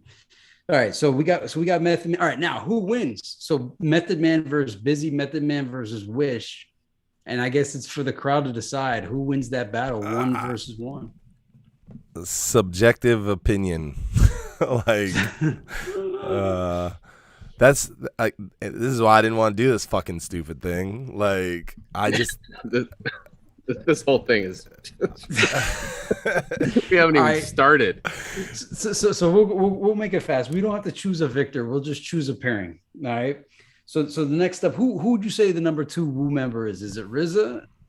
Is it who's the number 2 Wu? Who's the second ranking in Wu? It's Ghostface. Ghostface. Matt says Ghostface. Yeah. What do you think? You think it's Raekwon? It's gotta be either GFK, Raekwon, or ODB. If we're excluding ODB because he's not alive, which realistically it's got to be Ghostface. I mean, because it's Ghostface. It's tough. That's it's, amazing. Both it's Ghostface or Ghost. Yeah, I mean, just in terms of like, I think RZA is like a household name for different reasons. Like in terms of like hip hop and shit, like Ghostface Killah is that motherfucker. Especially like his solo albums are like, they're highly revered by the fans. Hey, all right, I'll take you guys' word for it. That's amazing. Because Ghostface back in the day, he was like number 5, 6. He wasn't number 2. He was never in my number 2 ever. I just want to point out a little interesting thing here that even Wu-Tang can tell you, and go Google this. Even Wu-Tang will tell you who's the best of the best in their group because they have a tiered payment system. It's not like Bone where they split the bag 5 ways. Motherfuckers in Wu-Tang, certain people get paid more than other members. So it's like, we don't really need to guess here. You can go look at their tier system and know that Capadonna doesn't make what Ghostface Killah makes. So that's why You God wrote a book. Yeah. You God fucking not be part of their last like group album or whatever and sued the group for like $2 million? Yeah. So I saw You God on a book tour. He did a reading and I got to get up and ask him questions and stuff. All right, so it looks like the crowd's spoken. It's Ghostface versus Leatherface. That's a good sounding matchup right there. Is that what you guys got? You got, because obviously if you pick Busy first, well, no, Matt didn't. Cecil did. You got Ghostface versus Leatherface. Is that the matchup? I would take that. Yeah, I like that. What about you, Matt? Busy Bone. Busy. Okay. Great and Busy. All right. Number 3. Who's the third ranking Wu? Is it Raekwon? That I think is either. I mean, it depends on what factor you're looking like. Popularity and rap. it's got to be either Raekwon or ODB. Let me just find out for sure. So you're saying to me that in hip hop, Ghostface is ranked higher than Raekwon the Chef? I mean, in my opinion, absolutely. but I mean, I think Raekwon is. I mean, this is why I hate your stupid little fucking game, because it's just like there's factors here. Like Only Built for Cuban Links is it's a classic, okay? It's a classic, but so is The Pillage by Capadonna. So it's just like, it's hard to say. Let me ask you this: outside of Method Man's solo tracks, what's the biggest track by a solo album by the Wu-Tangs? Because I always felt like Liquid Swords was the most popular. I don't know their solo shit like that, because so like Ice Cream. Okay, well, Ice Cream was the big single from Raekwon's album, right? And then Liquid Swords was the Jizz's album. Ghostface had a couple, and I think like You God did like a Speed Racer song. I remember it being like Speed Racer or something. But all right, well, whatever. I had no set date by Master Killer, by the way. I'm reading a quote from Capadonna that says the upper tier is Raekwon, Method Man, Jizza, RZA, and Ghostface. I don't know what the fuck Jizza's doing in there. RZA said in a different interview. I think that's because he started it. Yeah, well, fuck him. RZA said in a separate interview, though, that he is not in the upper tier and that he's not happy with the system. So, hey, that's what happens when you know. Franchising. That's what I mean, if you're You God and you're doing the whole fucking same tour that Method Man's doing, you're going through all the same hell, you're making all the same sacrifices, and Method Man's making substantially more than you for a show, it's gonna leave you fucking jaded. But Meth is the Wu, man. But that's what I'm saying. But with that being said, like You God and Method Man walk into a building together, and unless it's full of Wu-Tang fans, people know Method Man. So, all right. So, but look at how few. I bet you, if we had a way to look at statistics for how many shows they do, it's not even a tenth of the shows that Bone does. It's probably not even 5%. As what, Wu-Tang? On tour, yeah. They'll do like 2 shows or 3 shows. Oh, I agree. I mean, I think part of that is like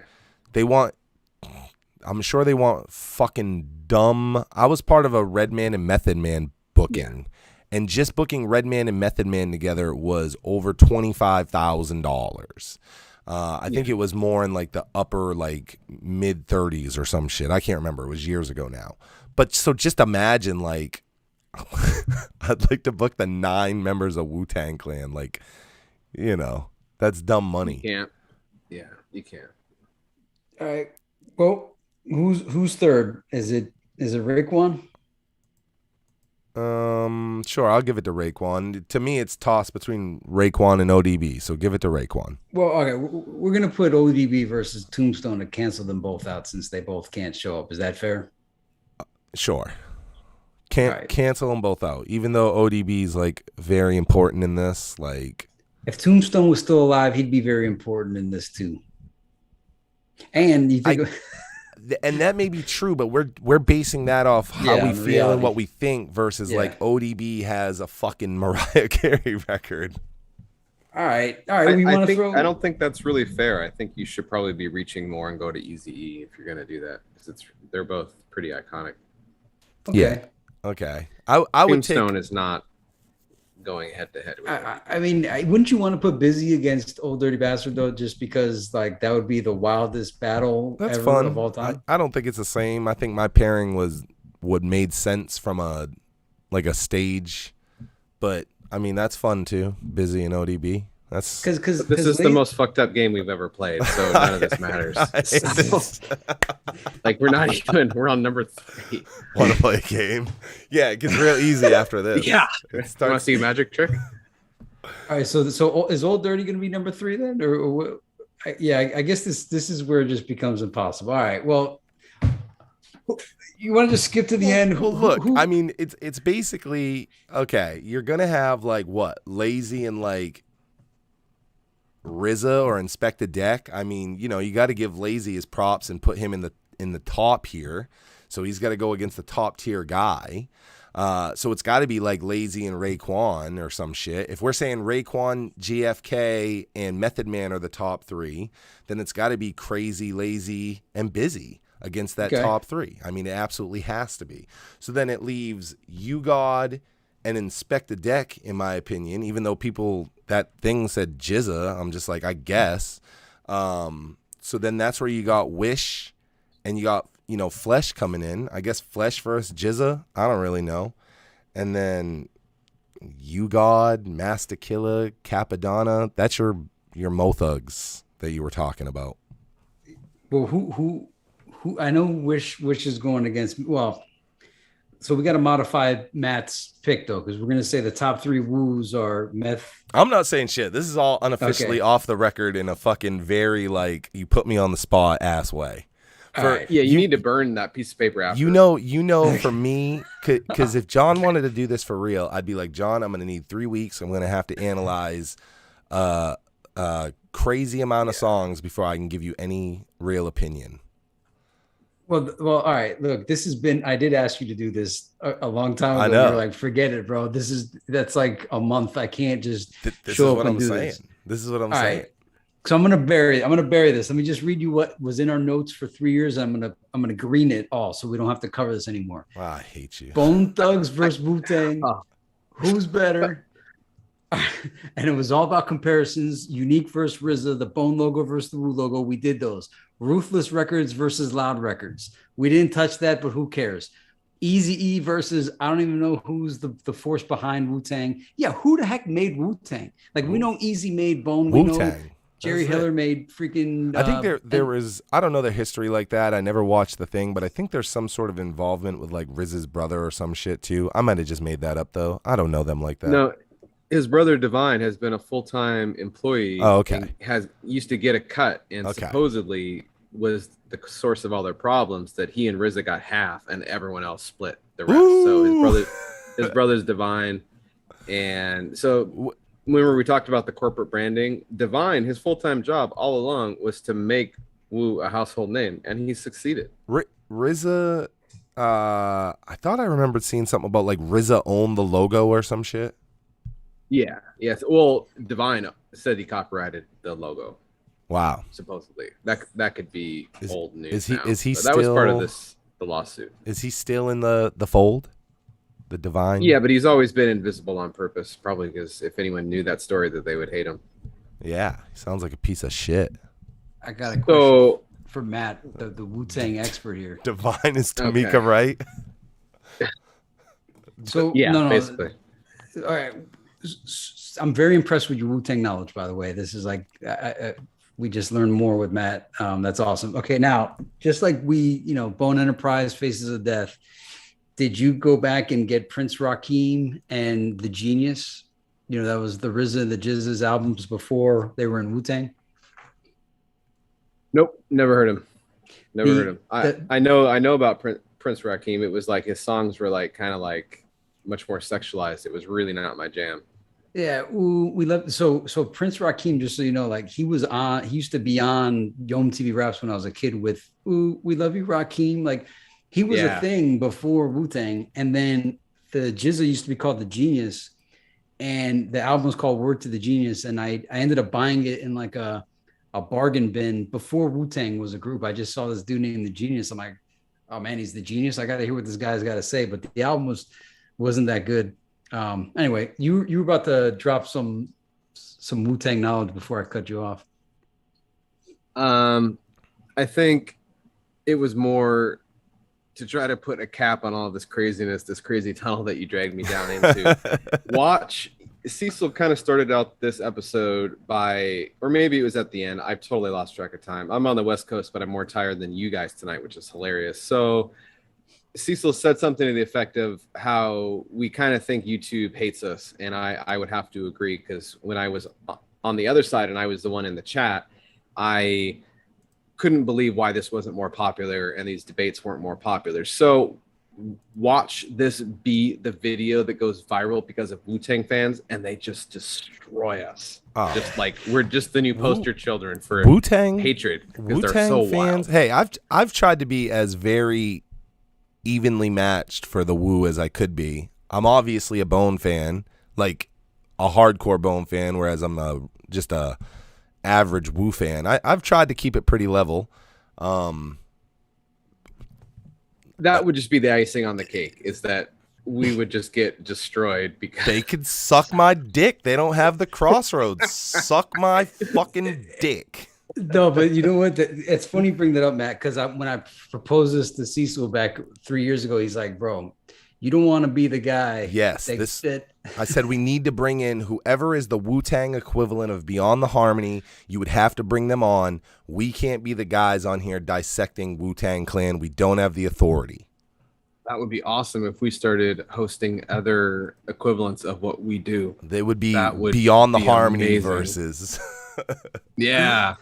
The Tangcast or whatever the fuck it's called. Look, we're gonna wrap this up, but I want to say that we talked all this versus shit and we talked about Wu-Tang and Bone, and the fact of the matter is the real versus that matters is Bone Enterprise versus the Gravediggers. Okay, that's the versus that I want to see. I want to see the Gravediggers and Bone Enterprise. What about Graveyard Shift versus Gravediggers? No. So you think Graveyard? I love the Gravediggers, man. You weren't a huge fan of that album? I mean, you thought it was like a corny spinoff, horrorcore kind of. Oh, I see what you're saying, because Faces of Death is kind of horrorcore. Yeah. It was a joke. Okay. So if you guys are going to go down that tunnel, you guys should really look into Killer Army. It's a Wu-Tang affiliate, and they sound a lot. Okay. Oh, Killer Army sounds like Gravediggers. I never did any of the Wu. No, they're kind of like GYS. Yeah, they would be very very militant and dark. Very entertaining stuff. Trez doesn't know the Gravediggers. For real? Is that like, are you kidding? No, I think he's serious. Okay, all right. Gravediggers was a spin-off group. It was the RZA. It was the dude from Stetsasonic, and it was Prince Paul, and it was this fourth guy. And it was nice as a Stetsasonic fan. As a kid, I was amazed to see that the dude was still going. I didn't know why Daddy O wasn't part of it, but whatever. So that's what it was. It was a spin-off group. RZA was the leader of it. The Stetsasonic guy was in it. Prince Paul was how did that work? Because who produced it? Was it Prince Paul or the RZA? Because Prince Paul's a producer, the RZA's a producer. Was it just a collab? I don't. It was a super group. Don't ask questions. It was a super group. It's a shitty super group. Fuck all that. Hey, and just to end off on some tinfoil, Mr. Lombardi, he pointed out Silent Weapons for Quiet Wars. That was was that the Killer Army name of their album? Yeah. Silent Weapons for Quiet Wars. Just in case you guys don't know, there's a book out there. I read it. It fried my brain, bro. It changed my insides. It's called Silent Weapons for Quiet Wars. The story behind it, even though it may be just a myth, it said that somebody at IBM picked up on you know how like printer paper gets like left by employees. They went to the printer one day, like nobody was there, and there was a stack of papers on the printer, and the dude picked it up, and it was like the blueprint for total planetary enslavement. And Bill Cooper read it. You could find it online. He narrates the book, Silent Weapons for Quiet Wars. If you read it, you'll never be the same. It ruins your life. Gravediggers versus the Night Riders. Yes. See, now we're getting wacky. I'm done, John. I mean, you seem really, and I don't know if you got something in the water. You seem really into it. Yeah, it's when I got. John, do you want to keep going, and we'll let you just go and see how long you can go? Yeah, I'll put this fucker on mute and just walk away. Away. It's because I gotta go number one. When I gotta go number one, I get pretty antsy. So I've been having to go for the last hour and a half. Did you see any? Matt saw the messages. Did you see any of my messages, John, where I was like, "You guys got to take this over. I got to piss." Oh no, yes. I see it now. Yeah, that's cool though, because you just talked right through it. I was back. And I'm just dehydrated and delirious, so none of that matters to me. So. All right, we'll wrap it. Hey, thank you both for putting up with Johnny's nuttiness. There was more on the sheet, but I think we covered it. Fuck thanks for making Johnny's Wu-Tang dreams sheet. come true. Wu-Tang Bone. Wu-Tang Bone. Awesome. I'm gonna go listen to like all the Inspector Deck albums now tonight. I'm just not gonna go to bed. Inspector Deck's got solos, bro. Master Killer, no said date, bro.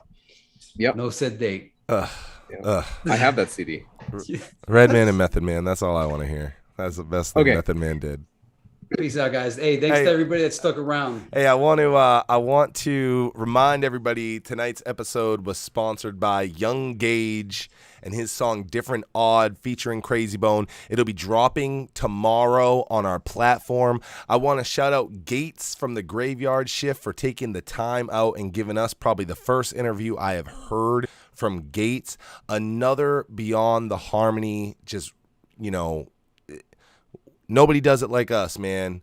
Archie, Majesty, 101, Gates. Nobody does it like Beyond the Harmony. My name is Cecil West, rocking with the one and only John Lippy, the guy that's got to go pee-pee, the pee-pee and the lippy. And the overtired but always happy.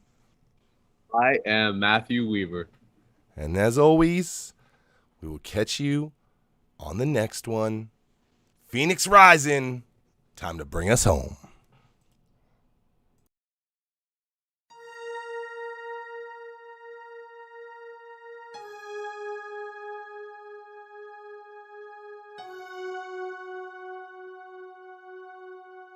Beyond the harmony for the fans we celebrate.